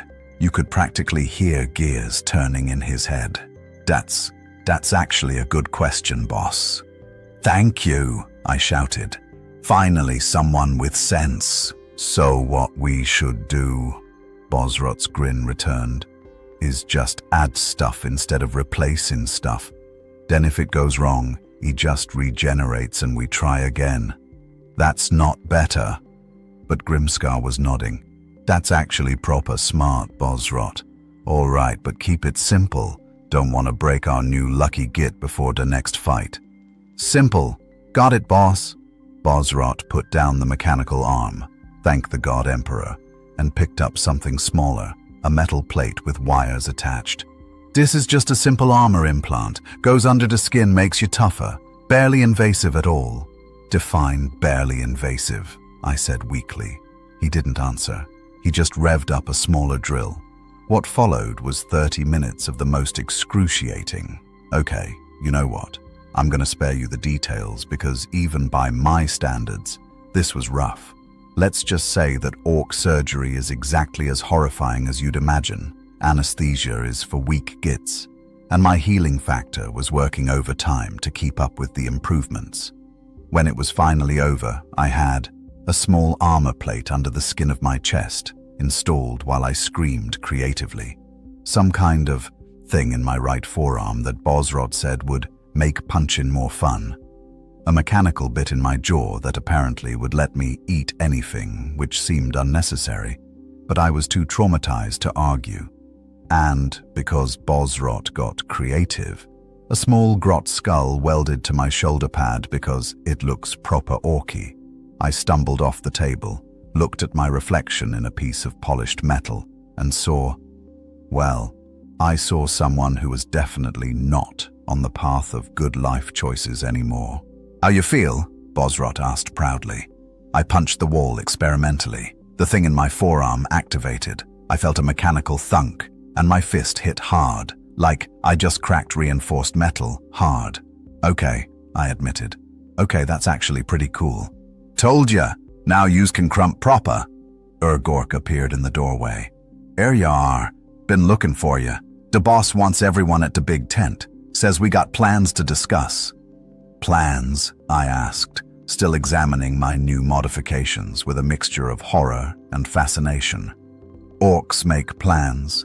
Sometimes. When da fightin' ain't happening yet, we got a plan for da fightin'. That's surprisingly organized. Don't tell anyone. It'd ruin our reputation." As I followed Ork through the camp, I caught orcs staring at me. Some nodded approvingly. Others pointed at my new modifications and made comments I couldn't hear but could imagine. "You's one of us now, Red Jabber," Ork said. "Got the scars, got the metal, got the wah in your heart, or where your heart would be if yous wasn't so weird." "Thanks, Ork. That's actually really touching. In a violent, horrifying, definitely not consensual medical procedure kind of way. That's the Ork way. Yeah, it really was." The big tent, which was less a tent and more a collection of scrap metal welded together into something vaguely tent-shaped, was packed with orcs. And I mean packed. We're talking wall-to-wall green muscle, the smell of unwashed fungus people, and enough body heat to qualify as a sauna from hell. Somewhere in the back, 2 orcs were fighting over a seat. Nobody stopped them because that was just considered normal social interaction. At the center of this controlled chaos sat Grimdark on his throne, a chair made from what I'm pretty sure was a demolished chimera's command seat, welded to a bunch of spikes and painted red, because everything's better when it's red apparently. "Right then!" Grimdark bellowed, and the tent fell silent. Well, silent in orc terms, which meant only 3 conversations were happening instead of 40. "We's had a good scrap today, crumped some humies, looted Dare's stuff, and got ourselves a tank." Cheers erupted. Someone fired a gun into the air, inside the tent. Nobody seemed concerned about where that bullet would land. "But that was just a warm-up," Grimdark continued. "See, I been thinking." "Boss can think?" one orc shouted. "Course I can think, you get. I's the boss, now shut it." He pointed at a crude map spread across a table, and by map I mean someone had drawn on a piece of scrap metal with what looked like blood. "Dat outpost we hit, that was just the edge of a bigger Hume settlement. Got walls, got soldiers, got lots of good stuff to loot." I squinted at the map. Even with my limited understanding of orc cartography, which seemed to consist of drawing blobs and calling them buildings, I could make out what looked like a fortified town, guard towers marked with X's, a central structure that was probably a command post or maybe just a really big building, hard to tell with orc artistic standards. "That's where we's going next." Grimdark slammed his power claw on the table, leaving a dent. "We's gonna take dear whole thing." More cheers. More gunfire. An orc in the back started chanting, "WAAAGH," and everyone joined in, because orcs are very easily influenced by chanting. A orc leaned over to me. "This is where it gets good. The boss is gonna tell us how he's gonna attack." "Wait, there's an actual strategy?" Sometimes. Usually it's just run at 'em and see what happens. But for the big stuff, the boss likes to be fancy. Grimscar pointed at the map with one massive finger. Right, so here's day plan. We's gonna split into 3 groups. Group 1, that's most of day boys. We's gonna drive straight at day front gate and make a lot of noise. Classic distraction, I muttered. Actually pretty solid. Group 2, that's the storm boys with theirs jump packs. They's gonna fly over the walls and cause chaos inside. Vertical insertion, okay, that's actually tactical. And Group 3. Grimscar grinned at me specifically. That's gonna be the sneaky group, small team, goes in quiet like and opens the gates from the inside. The tent erupted in boos. Sneaky? That's not orky. Sneakin' is for gits who can't fight proper. I didn't join a war to be quiet. Grimscar held up his hand. I know. Sneakin' ain't our style, but here's dar thing. His grin widened. Once dar gates are open, Group 3 gets to fight everyone who comes running. That means they get the best scraps. The booing turned to thoughtful murmuring. That's actually proper cunning. Gets the gates open and gets a good fight. That's genius. I wanna be in Group 3. Nah, you's too loud. You's perfect for Group 1. Grimscar pointed at me.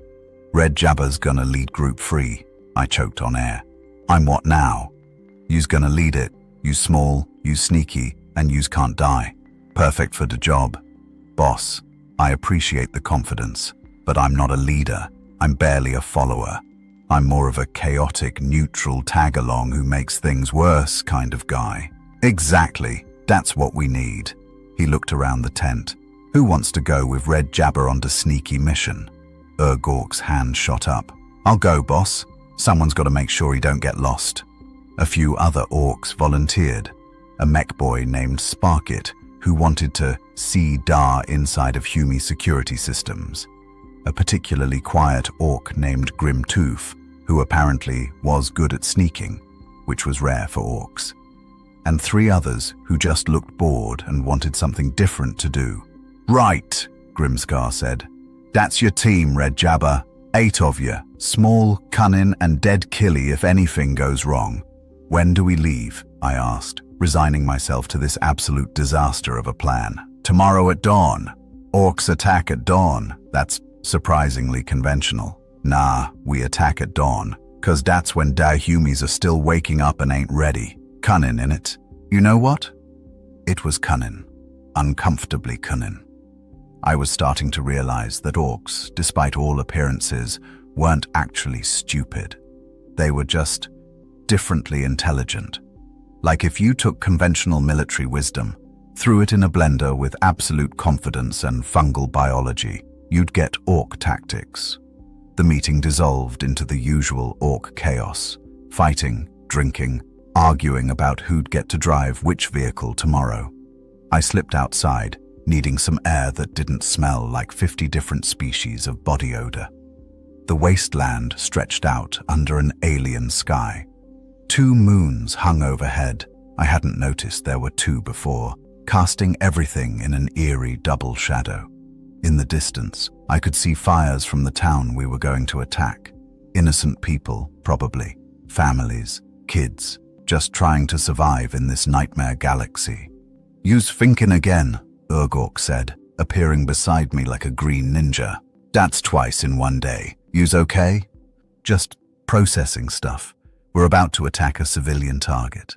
Nah, it's a military target. It's got soldiers. It also probably has civilians, regular people. Ork scratched his head. Look, Red Jabber, I get that you's used to be one of them, but here's the thing about the humies in this galaxy. They'd do the same to us if they could. Actually, they do it to us. They got whole armies just for killing orcs. They don't ask if we got families or dreams or favorite foods. They just shoot. That's actually a fair point. Plus, we's orcs, we don't got families. We just grow out of the ground. So really, if you think about it, we's victims here. That's not how victimhood works. An another thing. He was warming to his argument now. "Da Orks, we's honest about what we are. We like fighting, we say we like fighting, and we go fight. But the humies, they got that whole Imperium thing where they pretend they're civilized, but really they're just as violent as us. They just feel bad about it after." I stared at him. "Ork, did you just make a sophisticated philosophical argument about the hypocrisy of imperial ideology? Dunno what most of them words mean, but if it made you feel better about tomorrow, then yeah." I laughed. Couldn't help it. Here I was, getting life advice from an orc who'd earlier dropped a grenade into a tank and thought that was a completely normal problem-solving technique. "Ork, you're a good friend." "Thanks. You's pretty good too, for a humie what can't seem to die proper." We stood there for a moment, looking at the distant fires. "So," I said, "we're really doing this sneaky mission thing?" "Yep, and we're probably going to fail the sneaky part within 5 minutes." "Definitely, but we'll have fun." "Oh yeah," I grinned under my bucket helmet. "All right, let's go be the worst stealth team this galaxy has ever seen." "That's the spirit. Now come on, we gotta prepare." "Preparation means drinking and maybe fighting a bit to stay sharp." "That's not what preparation means. It is now." As we walked back to the camp, I looked at that metaphorical camera one more time. "Folks," I said, "Section 10 out of 15. We're 2/3 through this beautiful disaster. Next up, I'm apparently leading a stealth mission with Orks. Orks, the species known for being loud and green and not sneaky. What could possibly go wrong?" Narrator voice. Everything could go wrong. Dawn in the 41st millennium looks exactly like you'd expect. Ominous, vaguely threatening, and like the sun itself is angry about having to rise. The sky turned from black to a sickly orange-red that made everything look like it was already on fire, which, given the Ork camp's fondness for explosives and poor safety standards, wasn't far from the truth. I stood with my stealth team, and I'm using heavy air quotes around stealth, near the edge of camp. Let me introduce you to this motley crew of disaster. Ork, my green best friend who thought quiet meant only shouting most of the time instead of all the time. Sparkit the mech boy, whose idea of stealth equipment was a flamethrower that was only mostly loud. Grimtooth, the supposedly sneaky orc who was still 7 feet tall and built like a brick outhouse. And 3 other boys, Daka, Choppers, and Knocker, who'd been assigned to our team because they'd lost a fight, and this was apparently their punishment. "Right then," I said, trying to channel every military movie I'd ever seen. "Operation Sneaky Green Death Squad is a go." "That's a terrible name," Ork said. "You come up with a better one then." "Operation Crump 'em Quiet." "That's actually not bad." "Okay, Operation Crump 'em Quiet. Here's the plan. We circle around the town, find a weak point in the defenses, infiltrate without alerting anyone." "What's infiltrate mean?" Daka asked. "It means sneak in." "Oh, why didn't you just say sneak in?" "I did. You know what? Never mind. We sneak in, we make our way to the main gate mechanism, we open it from the inside, and then Grimskar's main force smashes through. Simple, clean, no complications." The orcs stared at me. "That's a lot of steps," Grimtooth said. "Usually we just have one step. Hit things." "Yes, well, today we're trying multiple steps. Personal growth, character development, tactical complexity." Using too many big words again," Ork said. "Just point us where to go, and we'll follow." "Probably." We moved out, staying low. Well, as low as orcs can stay, which isn't very, and keeping to cover.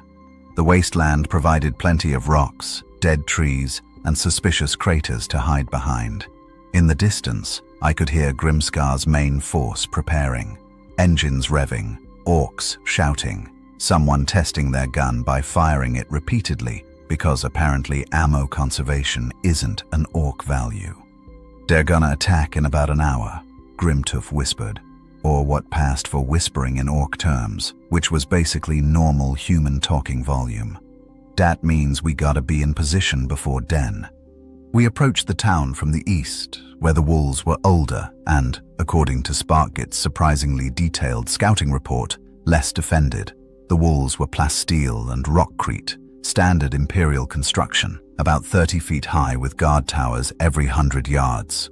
Right, I said, examining the wall. We need to find a way over or through without being seen. Sparkgit, you got any gadgets that could help? The mech boy grinned and pulled out what looked like a grappling hook made from chain scrap metal and what I'm pretty sure was part of a bicycle. Will that work? I asked skeptically. Only one way to find out. He fired it. The mechanism involved springs, a small explosion, and probably prayers to the Ork gods, and the hook sailed through the air, over the wall, and caught on something with a metallic clang that echoed across the wasteland. We all froze. A spotlight from the nearest guard tower swiveled in our direction. "Don't move," I hissed. "If we don't move, maybe they won't." "Oh, aye," Daka sneezed. Not like a normal sneeze, like a sneeze, the kind that sounds like a small explosion, and probably registered on seismic monitors. The spotlight locked onto us. "Who's there?" a voice shouted from the tower. Panicked. Young. Definitely a guardsman who was not ready for his morning to include orcs. "Run!" I screamed, and we scattered like green cockroaches. Laser fire erupted from the tower, red beams cutting through the dawn air. One shot hit the ground near my feet, kicking up dirt. Another tagged Ork in the shoulder. He didn't even slow down, just grunted and kept running. "So much for stealth," I shouted. "Stealth was boring anyway," Ork shouted back. An alarm started blaring. Not just one alarm, multiple alarms, echoing across the town. Lights came on in buildings. More guards appeared on the walls. "Plan B," I yelled. "Forget sneaking, we're going loud." "Nowadays more like it." Sparkgit pulled out his flamethrower. "I was getting tired of being quiet." "You weren't being quiet. None of you were being quiet. I was the only one being quiet, and I'm not even quiet normally." We reached the base of the wall. The grappling hook was still attached, but now guards were leaning over, trying to shoot down at us. Not the best angle for them, but lass fire is lass fire, and it hurts. "Up the rope!" Grimtuff grabbed the chain and started climbing with surprising speed for someone his size. Daka followed, then Choppers. I looked at the chain, then at my new Ork augmented arm with its mysterious punching enhancement. "You know what?" I said to nobody in particular. "Let's test these upgrades." I punched the wall. The mechanical thing in my forearm activated. I felt servos engage, pistons fire, and somehow my fist hit with about 5 times the force it should have.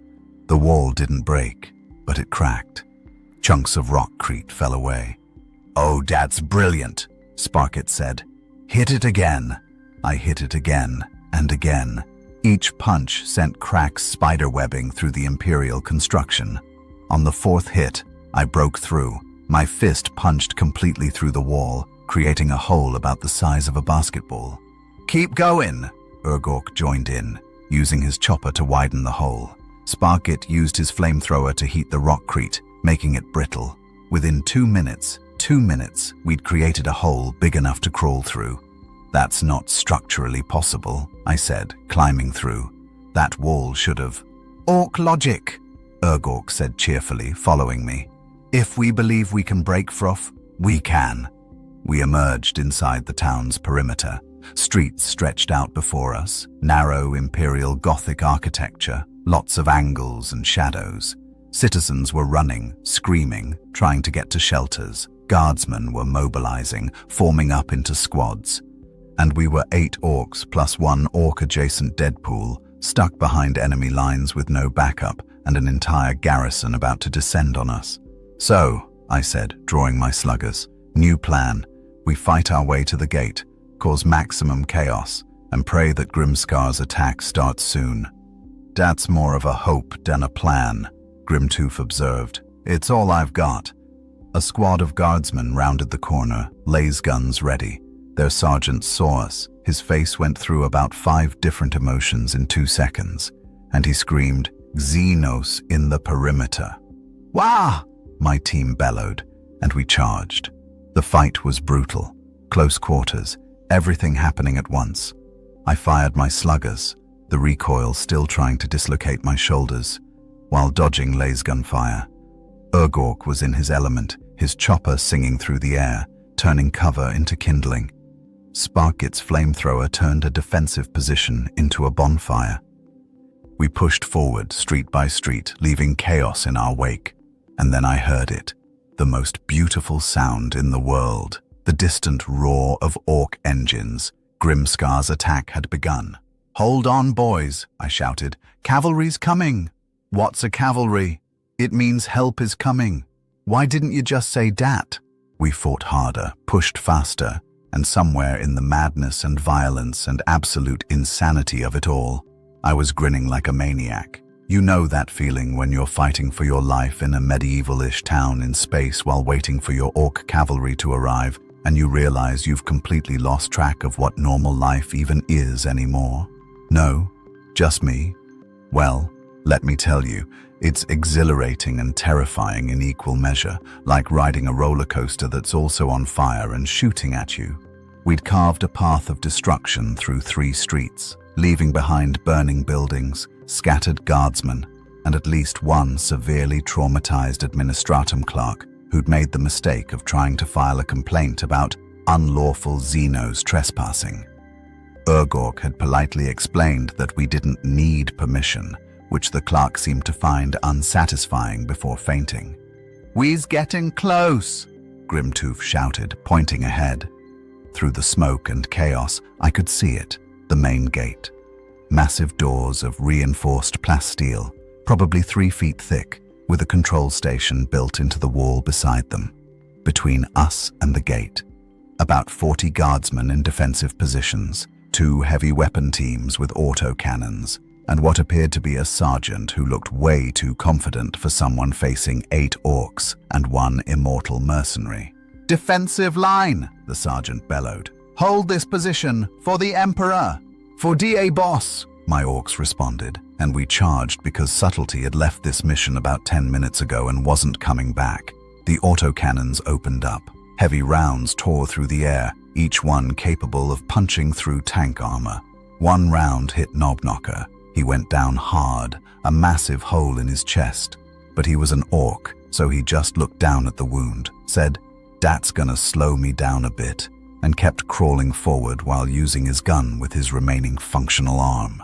"Spread out!" I screamed, diving behind a fountain that had definitely seen better days. "Don't give them easy targets!" Last fire peppered my cover, turning the decorative stonework into abstract art. I popped up, fired both sluggers in the general direction of problems, and ducked back down as return fire tried to introduce my face to superheated photons. Sparkit was doing his thing, and by his thing, I mean setting everything on fire. The flamethrower roared, and suddenly the Imperial defensive line was dealing with both enemies and flames, which really complicated their tactical situation. "Ork," I shouted, "we need to reach that control station." "Eyes on it." He grabbed Daka, just picked him up like a suitcase, and threw him over the defensive line. Daka sailed through the air, screaming, "WAAAGH!" the entire time, and landed right in the middle of the guardsmen. The confusion was immediate and beautiful. Soldiers scattered, trying to figure out how to deal with an Ork who'd just been used as a ballistic missile. That gave us the opening we needed. I ran, sprinted while being shot at, which is more of a serpentine with purpose, toward the control station. Grimtooth was right behind me, using his body to shield me from fire because apparently I'd earned enough Ork respect that they'd take bullets for me, which was touching in a violent sort of way. A guardsman with a chainsword jumped out from behind the control station. Young guy, shaking hands, but determined. His blade roared to life as he swung at my head. I blocked with my katana, finally getting to use it for something cool, and the 2 blades locked. For a moment, we were face to face. "You're fighting with Orks?" he shouted over the noise. Long story, very complicated, involves dimensional portals and questionable life choices. You're a traitor to humanity. Buddy, I'm not even from this humanity. Different universe. Also, I kicked him in the shin. Your Imperium isn't exactly winning humanitarian awards. He stumbled back. I didn't kill him, just knocked him out with the pommel of my sword. Call me soft, but the kid reminded me of every idealistic teenager I'd ever met, and killing those always left a bad taste. WAAAGH reached the control station and stared at the panel. It was covered in buttons, levers, dials, and high Gothic labels. "Red Jabba," he said slowly. "I don't know how to work this thing." "What? You're an Ork. Just hit things until they work." "That's for Ork tech. This is Humi tech. It's all weird and complicated." The sounds of battle were getting closer.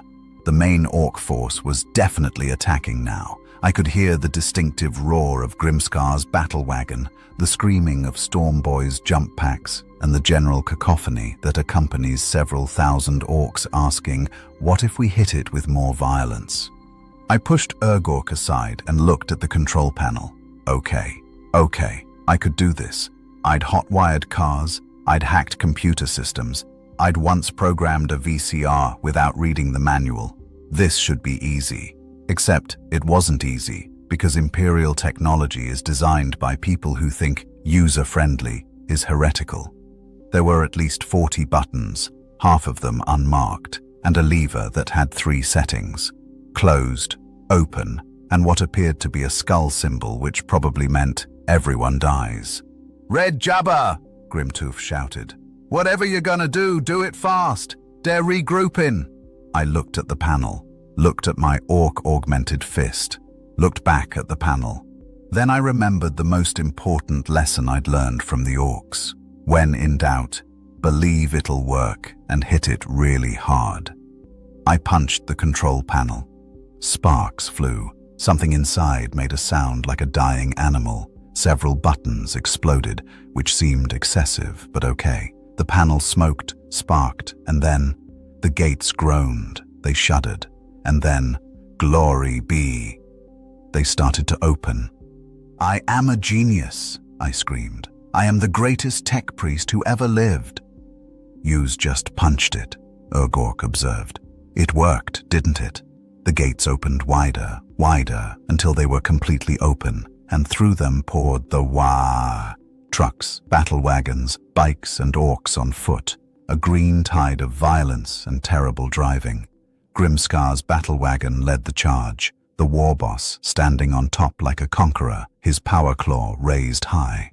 "Red Jabba," his voice boomed across the battlefield. "You did it! You actually did it! I know, I'm as surprised as you are." The Imperial defenders, seeing approximately 3,000 Orks pouring through their front gate, made the very sensible decision to run. Some stayed and fought, brave, stupid, or both, but most broke and scattered, heading for secondary positions or just away from the green nightmare. Grimskar's Battlewagon screeched to a halt beside me. He jumped down, grinning so wide I could count all his teeth. There were more than last time, which raised questions I didn't want answered. "That was perfect," he said, slapping my back hard enough to crack ribs. Again, they healed. Again. "Yous caused enough chaos that they didn't know which way to look, and then you opened the gates right when we needed it." "It was all part of my brilliant plan," I said, trying to sound confident. "Definitely intended every single part of that chaos. Very tactical, much strategy." WAAAGH snorted. "You panicked and punched things." "Shut up, WAAAGH." The battle raged around us. Orks poured into the town, looting, fighting, and generally doing what Orks do best. Some guardsmen tried to mount counterattacks. They went about as well as you'd expect. Sparkgit was setting fire to administrative buildings with artistic flair. Grimtooth had found the town's armory and was hauling out crates of ammunition. Daka, somehow still alive despite being thrown like a football, was helping. "Right." Grimskar surveyed his conquered territory with satisfaction. "This is a good WAAAGH. We got loot, we got a fight, and we got... A sound cut through the chaos. Not the sound of battle. Something else. Something that made even the orcs pause. A low, thrumming hum that grew louder, louder, until it felt like it was vibrating in my bones. I looked up and saw them. Drop pods. Dozens of drop pods falling from the sky like meteors, their descent controlled by retro thrusters that screamed defiance at gravity itself. "Oh no," I said. "What's wrong?" Ork asked. The first drop pod hit the ground with a crash that shook the earth. Its doors blew open with explosive bolts, and out stepped Angels of Death. Adeptus Astartes, Space Marines, 8 feet tall, encased in power armor that could shrug off tank rounds, carrying bolters that fired rocket-propelled explosive ammunition. They moved with the precision of trained killers and the confidence of demigods. Their armor was blue with white trim. Ultramarines, if my suddenly very concerned pattern recognition was correct. "Oh no," I said again, with more emphasis. "Oh aye." Grimscar's grin returned. "Now the real fight begins." The Space Marines opened fire. Okay, so here's a fun fact about Space Marines that the Imperium's propaganda posters don't really emphasize enough. They're terrifying. Like, you think you understand genetically engineered super soldiers as a concept, but then you see one in person. 8 feet of ceramite armored murder wrapped around a person who's basically been rebuilt from the ground up to be a living weapon, and your brain just goes, nope, nope, nope, nope. The Ultramarines advanced with the kind of disciplined precision that made it clear they'd done this thousands of times before. Their bolters roared, and roared is the right word, because bolters don't just fire. They make a sound like angry gods clearing their throats, and orcs started exploding. Not dying, exploding, because bolter rounds are mass reactive, which means they penetrate, then explode, which is just excessive if you ask me. "Space Marines," one of my orcs shouted, pointing at the obvious threat like we might have somehow missed them. "Finally," Grimscar bellowed, hefting his power claw. "A proper fight. Boss, those are Space Marines. They're literally designed to kill things like us." "Exactly. That means it'll be fun." Orc logic, everyone.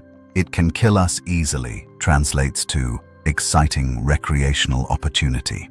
The nearest Ultramarine, his armor marked with squad designations and purity seals, leveled his bolter at a group of orcs. The weapon barked, and 3 boys went down in a spray of green.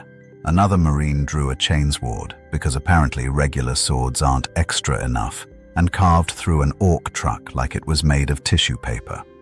"Red Jabba," Ork grabbed my shoulder. "What do we do?" "What do we do? We're fighting Space Marines. The answer is usually die horribly, but I'm open to suggestions." A bolter round hit the wall next to my head, exploding on impact and showering me with debris. My healing factor immediately started working on the shrapnel wounds, but that didn't make them pleasant. "Spread out," I screamed. "Don't give them clustered targets. Use cover. Use tactics." "What's tactics?" Daka shouted back. "It's the thing where you don't stand in the open and get shot." To their credit, the orcs adapted, not with military precision. This was still orcs we're talking about, but they scattered, using buildings and vehicles as cover, trying to flank the Space Marines. Some boys charged directly at the Astartes because orcs gonna orc, and those brave, stupid, magnificent idiots died within seconds but bought the rest of us time.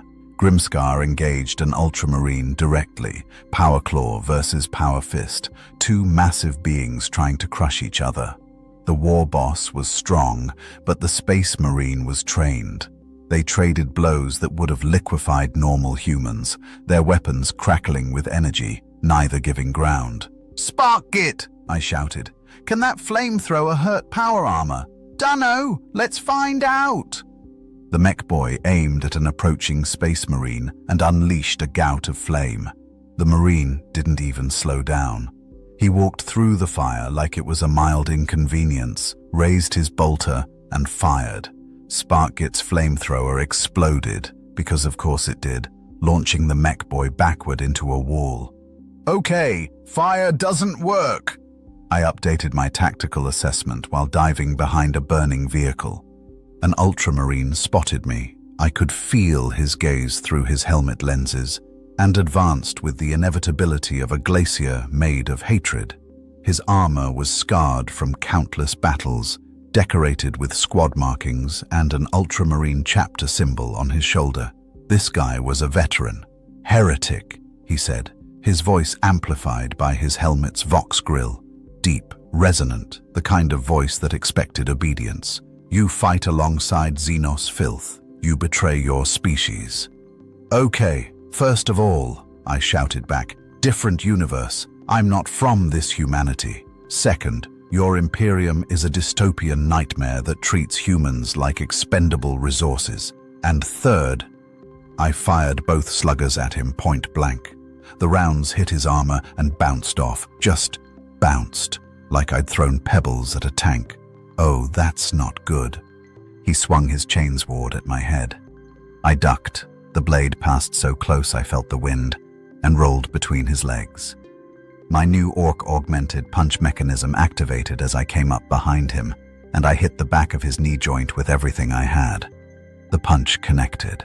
The joint buckled, just slightly, and the Space Marine stumbled for exactly half a second. Then he spun around and backhanded me so hard I went flying. I hit a wall 20 feet away, felt approximately everything break, and slid down in a heap. The healing factor went into overdrive. Bones snapped back into place. Organs unruptured themselves. My jaw, which had been hanging at a very wrong angle, popped back into socket. "Okay," I wheezed, standing back up. "So that's what getting hit by a Space Marine feels like. Now I know. Information acquired. Would not recommend." The Ultramarine tilted his head, apparently confused about why I wasn't dead. "Impossible. That blow should have killed you." "Yeah, I get that a lot. It's kind of my thing." He charged again. I dodged, barely, and realized something important. Space Marines are fast, but they're also heavy. All that armor and augmentation means they commit to movements. If I could just... I threw a grenade. Not at him, at the ground between us. The explosion launched us both backward. My body took damage and healed. The Space Marine's armor took the blast without a scratch, but the force still affected him, buying me precious seconds. "Gork!" I screamed. "Little help here?" "I's busy." He was fighting his own Space Marine, using his chopper with desperate enthusiasm, while the Astartes methodically tried to murder him with precise bolter shots. Across the battlefield, Grimdark had actually wounded his opponent. His power claw had torn through the Space Marine's armor at the shoulder, green blood and red blood mixing. But the Ultramarine wasn't backing down. If anything, he was fighting harder, because of course he was. Space Marines don't know how to quit. More drop pods were landing, more Ultramarines deploying. The Orks were fighting bravely, suicidally, but we were being pushed back. For all their strength and numbers, Orks weren't designed to fight Space Marines. Nobody was really designed to fight Space Marines. That's the point of Space Marines. My Ultramarine opponent advanced again, and I was running out of options. My sluggers were useless. My katanas would probably shatter on his armor. My grenades were limited, and my healing factor, while great for not dying, didn't actually help me hurt him. Then I remembered something Bosrot had said when he was installing my upgrades. "Dat thing in your arm will make punching more fun." What if more fun meant strong enough to actually damage power armor? Only one way to find out. The Space Marine swung his chainsword. I didn't dodge. Instead, I stepped inside his reach, close enough to smell the sacred oils on his armor, and punched upward at his helmet with my augmented fist. The mechanism in my forearm engaged. I felt servos fire, pistons activate, and some kind of kinetic multiplier kick in. My fist connected with his helmet at what had to be several tons of force. His head snapped back, the helmet cracked, and he stumbled. "Holy crap, that worked!" I screamed in triumph. Then he recovered, grabbed me by the throat with one massive gauntleted hand and lifted me off the ground. "Impressive," he said, his voice crackling through his damaged Vox grill. "But insufficient." He squeezed. My throat collapsed, my windpipe crushed. I couldn't breathe, couldn't speak, could only flail uselessly as my vision started to darken. And then an Ork truck hit him at 40 miles per hour. The impact sent us both flying. I hit the ground, gasping as my throat healed, sucking in precious air. The Space Marine had been knocked into a building, the wall cracking from the impact. Grimtooth leaned out of the truck's driver's seat. "Get in! We's retreatin'." "Orks don't retreat. We call it tactical repositioning. Now get in before more of dem metal gits show up." Fair point. There's a special kind of chaos that happens during an Ork retreat. Sorry, tactical repositioning. And it's exactly as organized as you'd expect, which is to say, not at all. Orks were piling into vehicles while still shooting at Space Marines. Some were trying to loot while retreating because priorities. One Ork was dragging a plasma generator twice his size, absolutely refusing to leave it behind, despite it clearly slowing him down enough that he was about to become a bolter round's new best friend. I scrambled into Grimtough's truck, which was less a truck and more a collection of metal parts that had achieved sentience and decided vehicular form was fun, along with Ork, Daka, and about 5 other Orks who'd had the same idea of not dying today. "Drive," I screamed. "Drive like we stole this thing." "We did steal this thing," Grimtooth shouted back, slamming his foot on what I hoped was the accelerator. The truck lurched forward with all the grace of a drunk elephant, belching black smoke and making sounds that would have failed any safety inspection. Behind us, bolter rounds tore through the air, one punching through the truck's bed and exiting through the roof, missing Urgork's head by approximately 3 inches. "Dat was close," Urgork said cheerfully. "Close? That was basically a haircut." "I don't got hair." "That's not the point." Grimskar's Battlewagon roared past us, the war boss standing on top like the world's angriest hood ornament. Half his armor was torn off, green blood streaming from multiple wounds. But he was laughing. Actually laughing. "Dat was amazing," he bellowed at anyone who could hear. "Best fight I've had in years. Dem beaky boys really know how to scrap." "Boss is enjoying this too much," I muttered. "Nah, that's just the right amount," Urgork said. "If ye ain't enjoying the fight, what's the point?" A drop pod slammed into the ground ahead of us, blocking the road. Its doors blew open and 3 Ultramarines stepped out, bolters raised. "Oh, come on," I screamed. "Can't you guys take a hint? We're leaving." They opened fire. The truck swerved. Grimtooth was apparently an expert at aggressive, evasive maneuvers, and we crashed through a building's wall instead of going around it like normal vehicles would. "Shortcut," Grimtooth announced proudly as we burst out the other side, leaving a truck-shaped hole in what had probably been someone's home. "See? Faster." "That's not how shortcuts work." Behind us, the building collapsed on 2 of the Space Marines. The third one just walked out of the rubble like it was a minor inconvenience and continued pursuing us because Space Marines are ridiculously persistent.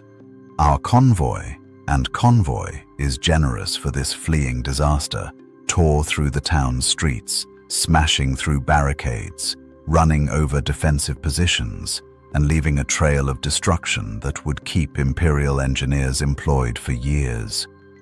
Storm Boys were using their jump packs to leapfrog away from pursuing Space Marines. Looted vehicles were carrying both Orks and their stolen goods. One Battlewagon had an entire Imperial Sentinel Walker strapped to its roof because apparently someone decided that was worth the effort. We burst through the hole in the wall we'd made earlier, felt like coming home in a weird way, and hit the open wasteland at maximum speed. The red dirt kicked up behind us in massive clouds, providing some cover from the increasingly distant bolter fire. "We made it!" Daka shouted. "We's alive!" "Don't say that," I snapped. "Every time someone says that, something worse happens. It's like a rule." As if on cue, something streaked across the sky. A missile. A big missile. The kind that makes you reconsider your life choices. It hit the ground, about 100 yards to our left, and exploded with enough force to create a new crater in a landscape already full of craters. "Land speeder!" Ork pointed at the sky, where an ultramarine land speeder, a fast attack vehicle that was basically a flying gun platform, was circling like a predatory bird made of ceramite and hatred. "Of course they have air support!" I grabbed one of my sluggers and fired upward, knowing full well it wouldn't do anything but feeling like I should contribute something to our survival. The land speeder fired again. This time the missile hit closer, close enough that the shockwave flipped a smaller Ork vehicle, sending it tumbling across the wasteland. Orks went flying in every direction. Some got up and started running after the convoy. Others just laid there, either dead or unconscious or taking a nap, hard to tell with Orks. Grimskar's Battlewagon pulled alongside us. The war boss looked at the land speeder, then at me, then grinned. "Red Jabba, I got an idea." "Your ideas terrify me." "Good, now get over air." Before I could protest, Ork and Daka just grabbed me and threw me from our truck to Grimskar's Battlewagon. I sailed through the air, briefly reflecting on how being thrown had become a regular part of my life since joining the WAAAGH, and landed hard on the Battlewagon's roof. Grimskar hauled me to my feet. "See dat speedy thing? The one trying to kill us? Yes, I see it. We's gonna shoot it down." "With what? Our guns can't hit something moving that fast." He pointed at the Battlewagon's main gun, a massive cannon that looked like it had been assembled from 3 different cannons welded together, painted red, and blessed by the mech boys with prayers to the gods of ballistics and bad ideas. "Dis is a cannon," Grimskar said proudly. "Can't hit nothing accurate like, but if we shoot enough, something'll connect. Now you's got good eyes, right? You's gonna be my spotter." "I'm gonna be your what?" "You're gonna watch the speedy thing, tell me where it is, and I's gonna shoot it. Teamwork." You know what? Fine, fine. This was my life now. I was a war boss's artillery spotter in a fight against space marines. This was fine. The land speeder made another pass, missiles streaking down. They hit behind us. The pilot was adjusting for our speed, getting better at predicting our movements. "Left! 12 o'clock!" I shouted, using every action movie I'd ever seen as reference. "Lead the target!" Grimskar swiveled the cannon and fired. The recoil nearly threw us both off the Battlewagon. The shell screamed through the air and missed the land speeder by at least 50 feet. "Higher! Compensate for distance!" He fired again, closer this time, maybe 30 feet off target. The land speeder's pilot apparently realized what we were doing and changed tactics, coming in low and fast, strafing our convoy with its heavy bolters. Orks scattered, dove for cover, and in several cases just shot back uselessly because it felt right. "Straight ahead, coming right at us!" Grimskar grinned that terrifying grin, aimed the cannon directly at the approaching land speeder, and waited. Waited as it got closer. Closer. So close I could see the ultramarine pilot through the canopy. "Now!" I screamed. He fired. The shell hit the land speeder dead center. The vehicle exploded in a fireball that would have made Michael Bay proud, pieces raining down across the wasteland like the world's most violent confetti. The convoy erupted in cheers. Horns blared. Orks fired their guns into the air in celebration. Someone started chanting, "Grimskar, Grimskar," and everyone joined in because Orks are very enthusiastic about shared experiences. I looked back at the town, now distant but still visible, smoke rising from a dozen fires. Space Marines probably regrouping, planning their next move, an Imperial position that we'd raided, partially conquered, and then abandoned when actual threats showed up. "So," I said to Grimdark, "we gonna call that a victory?" He looked at the burning town, then at our battered convoy, then at the celebrating Orks. "We got loot, we had a good fight, and we lived to tell about it." He slapped me on the back. "That's a victory in my book." "Do you have a book?" "Nah, but if I did, that'd be in it." Fair enough. The convoy limped back to camp like a wounded but triumphant beast, trailing smoke, sparks, and approximately 17 different fluids that probably shouldn't be leaking but were anyway.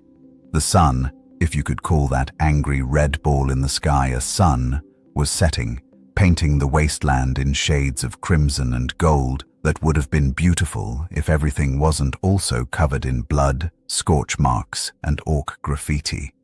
We'd lost maybe a third of our force. For humans, that would be a disaster. For orcs, that was acceptable losses, because the ones who survived had stories to tell and loot to show off. And in orc culture, a good story is worth more than a pension plan, which is good because orcs don't have pension plans. As we rolled into camp, the boys who'd stayed behind, guarding the base, fixing vehicles, or just too injured from previous fights to join this fight, came out to greet us. They saw the battered vehicles, the wounded orcs, the looted Imperial gear, and most importantly, the Lehman Russ battle tank we'd somehow managed to keep, despite everything. "We brought back a tank," Grimdark announced, standing atop his battlewagon like a conquering hero. "And we fought Space Marines." The camp went wild. Space Marines were the ultimate test. Fighting them and surviving was a badge of honor. Orcs crowded around, asking questions, inspecting wounds, comparing stories about who'd gotten closest to killing one of the Astartes before having to run away. I climbed down from the battlewagon, my body aching despite the healing factor. Turns out, constantly regenerating from life-threatening injuries is exhausting. Who knew? Everyone knew. It's obvious. Ork appeared beside me, looking surprisingly intact for someone who'd spent the day fighting Space Marines. "That was brilliant. We crumped Humies, broke into Dare's town, fought the Beaky Boys, and lived." "Barely," I said. "We barely lived. That Space Marine almost crushed my throat. But he didn't. That's what counts." He paused, his expression turning thoughtful, which was rare for orcs and usually meant something important was coming. "You know, Red Jabba, when you first showed up, I thought you was just a weird Humie who'd die quick. But you didn't. You kept fighting, kept getting back up, kept causing chaos. Is this going somewhere, Ork? Because if you're about to get emotional, I need to prepare myself." "I's just saying." He grabbed my shoulder with one massive hand. "You're a proper orc now. Not by blood, but by spirit.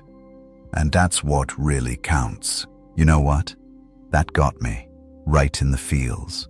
This 8-foot-tall green murder fungus had just given me the most genuine compliment I'd received in possibly ever. "Thanks, Ork," I said quietly. "You're a good friend. Probably the best friend I've made who's also tried to kill me multiple times. I only tried to kill you twice, and one of them times was an accident. That doesn't make it better. Makes it funnier, dough." Bosrot found us, his mechanical eye whirring with excitement. "Red Jabba, them augmetics I gave you, they worked?" "They worked great. I actually cracked a Space Marine's helmet." "Ya what?" His expression was pure joy. "That's incredible. That means my design was good. Usually my things just explode." "Some of it did explode. Even better means it's working at maximum efficiency." He grabbed my arm, examining the augmented fist. "We should add more stuff. Maybe a gun in your hand, or a retractable blade, or—" "No!" I pulled my arm away. "No more improvements. I'm good. I'm very good with what I have. You're no fun. I'm lots of fun. I'm just fun with the correct number of body parts." Grimskar's voice boomed across the camp. "Boys, gather round. Time for the after-fight talk." Orks converged on the central area, forming a massive circle around the war boss.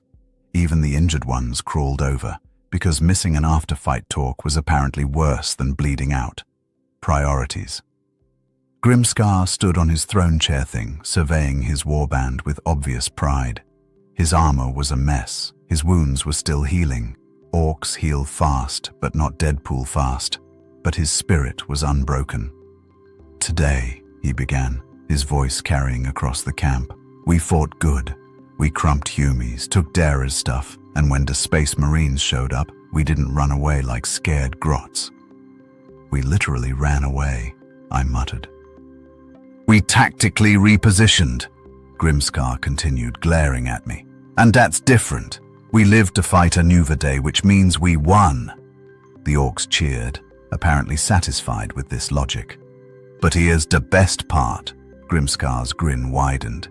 "Dem Space Marines, they know we's here now. They know we's a threat, which means they're gonna come looking for us. And when they do," he raised his power claw, "we's gonna give 'em the fight of theirs lives." More cheering, more gunfire. Someone started a chant of "Wah" that built and built until it felt like the very air was vibrating with Ork enthusiasm. I found myself chanting too, couldn't help it. The energy was infectious. For all their violence, their simplicity, their absolute chaos, the Orks had something that most civilizations lacked: joy. Pure, unbridled joy in what they did. They didn't fight because they had to. They fought because they wanted to, because it was fun. Was it healthy? Absolutely not. Was it sustainable? Probably not. Was it the basis for a functional society? Definitely not. But damn if it wasn't alive in a way that most of the 41st millennium wasn't. Later, as the celebrations continued, which involved fighting, drinking, arm wrestling, and one Ork trying to eat a piece of the Leman Russ because he'd lost a bet, I found a quiet spot on the edge of camp. The wasteland stretched out before me, stars beginning to appear in the darkening sky. I'd been here. How long? Days? Weeks? Time was weird when you were constantly fighting for your life. I'd fallen through a portal, landed in the worst universe imaginable, joined an Ork WAAAGH, fought Imperial Guard, fought Space Marines, and somehow survived it all. And the weirdest part, I didn't want to leave. Still thinking? Urgork sat down beside me, offering a canteen that I'd learned not to ask about the contents of. "Yeah, just processing." What's there to process? We fight, we win, we celebrate. Simple.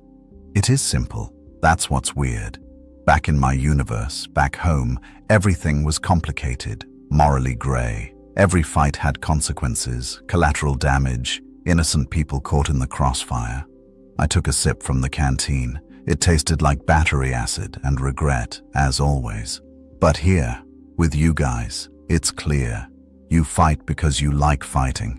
No pretense, no hidden agendas, just honest violence. You's making it sound philosophical again. Maybe it is philosophical. Maybe the Orks have figured out something the rest of the galaxy hasn't. That honesty about who you are is better than pretending to be something else. Urgork thought about this for a moment. Or maybe we's just too dumb to lie. Could be that too. We sat in comfortable silence, watching the camp celebrate. Somewhere, Grimskar was arm wrestling 3 Orks simultaneously and winning. Bosrot was already working on the captured Leman Russ, probably improving it in ways that would make tech priests weep. Sparkit had built a new flamethrower that was definitely going to explode, but looked cool doing it. "So," Urgork said finally, "you's gonna stick around? Or you's gonna try to find a way back to your universe?" I thought about it. Really thought about it. Back home, I was, what? A mercenary, a joke, someone who couldn't die and therefore couldn't really live. Here, with the Orks, I was Red Jabba. I was part of something. I had friends who'd throw me at enemies and call it tactics. I had a boss who valued me. I had purpose. Was it a good purpose? Debatable. Was it healthy? Absolutely not. But was it mine? Yeah, it was. I think, I said slowly, grinning under my scarred face. I'm gonna stick around, at least until something really tries to kill me, or until I get bored, whichever comes first. Good, Ork slapped my back, gently by Ork standards. 'Cause WAAAGH's just getting started. We got space marines to fight, Humy worlds to raid, and so much more chaos to cause. Music to my ears, buddy. Music to my ears. The wasteland night settled over the Ork camp like a blanket made of violence and bad decisions, which is to say, it settled perfectly.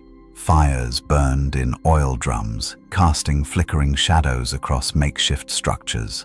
Orks told stories of the day's battle, each retelling getting more exaggerated until someone claimed they'd punched a space marine's head clean off, which definitely didn't happen but made for a great story. I stood on the edge of camp one last time, looking out at the stars. Somewhere up there, the Imperium was planning its next move. Space Marines were regrouping, preparing for another strike. The endless war machine of the 41st Millennium was turning, grinding, consuming everything in its path like it always did. And down here was an Ork warband led by a war boss who believed in the power of hitting things really hard. A mech boy who thought safety regulations were suggestions at best. Warriors who fought not because they were ordered to, but because fighting was what they loved. And one immortal mercenary from another universe who'd somehow found his place among the green tide. Was it insane? Absolutely. Was it sustainable? Probably not. Was it the worst decision I'd ever made? Not even close. That honor still went to that time in Madripoor. You know the one. The Orks had taught me something that I'd forgotten somewhere along the way, buried under centuries of cynicism and too many deaths to count. That joy, pure, uncomplicated joy, was possible even in the darkest places. Maybe especially in the darkest places.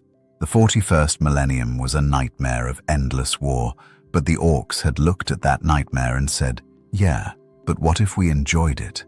It was stupid. It was brilliant. It was the most Ork thing possible.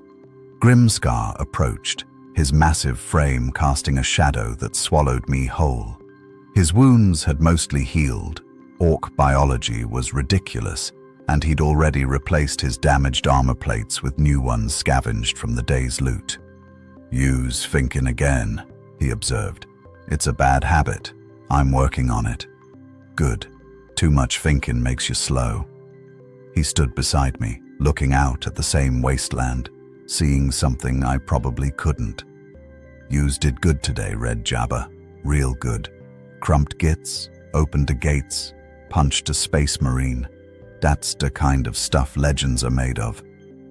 Legends that'll probably get me killed eventually. Eventually, yeah, but not today. He grinned, and there was something almost profound in that grin. That's the secret, Red Jabba. In this galaxy, everyone is gonna die eventually. The Humies, the pointy ears, even the boys. Well, we grow back, but you get the idea. So the question ain't, are you gonna die? It's, are you gonna have fun before you do? I looked at him, this 8-foot-tall fungus warrior who'd just accidentally philosophized at me, and laughed. Actually laughed from deep in my chest, the kind of laugh that felt good. You know what, boss? That's the smartest thing anyone said to me in a long time. Course it is, I's the boss. He threw an arm around my shoulders. Now come on, day boys are having a feast. Well, they're eating whatever we could find, which might be food or might be part of a vehicle, hard to tell, and use our guest of honor. Guest of honor? Me? Use da umi what joined a WAAAGH that makes you special. Plus, yous can't die, which means we can make you do all the dangerous stuff. That's not, you know what? I walked into that one. As we walked back toward the camp, toward the fires and the laughter and the inevitable fighting that would break out, because Orks can't go more than an hour without hitting something, I thought about the journey that had brought me here. I'd fallen through dimensions, crashed into the worst universe imaginable, and somehow found a home among the last people, beings, creatures, whatever orcs were, that I ever expected to connect with. I'd learned that orc logic and Deadpool logic were basically the same thing. I'd discovered that you could punch through power armor if you believed hard enough and had the right augmetics. I'd made friends with beings who thought throwing each other at enemies was a valid tactic. And you know what? I wouldn't change a single thing. Well, maybe I'd change the part where I got my augmetics installed without anesthesia. That part could have gone differently, but everything else, perfect. The WAAAGH was just beginning. Grimdark had plans. Well, plans in the orc sense, which meant vague ideas about which direction to point the violence, and those plans involved more fighting, more looting, and probably more encounters with space marines who'd really prefer we didn't exist. But we did exist. Against all odds, against all logic, against the entire brutal machinery of the 41st millennium. We existed, we fought, we laughed, we survived, and we'd do it all again tomorrow, because that's what the WAAAGH was about. In a galaxy where there is only war, where hope is a luxury and survival is a miracle, the orcs had found something most species couldn't. They'd found the joy in it all. The pure, stupid, beautiful joy of living, even if living meant fighting, even if fighting meant dying, even if dying meant growing back and doing it all over again. And I, Wade Wilson, Deadpool, Red Jabba, the merc with a mouth who couldn't shut up even in the face of certain death, I'd found my place in that joy. Tomorrow we'd wake up. Tomorrow we'd prepare for the next fight. Tomorrow we'd charge into battle against impossible odds with nothing but confidence, firepower, and the unshakable belief that if we hit it hard enough, anything would break. Tomorrow, we'd do it all again. But tonight, we celebrated. "Oi, Red Jabba!" Ork shouted from across the camp. "Get over here! We's having an arm wrestling tournament and yo's up first. I'm gonna lose." "Exactly. It'll be funny." I grinned, cracked my knuckles, some of which still made concerning sounds from earlier injuries, and walked toward my friend, toward my warband, toward my WAAAGH. The Emperor protects, they say in this universe. But sometimes the WAAAGH protects too, and honestly, I think I preferred it that way.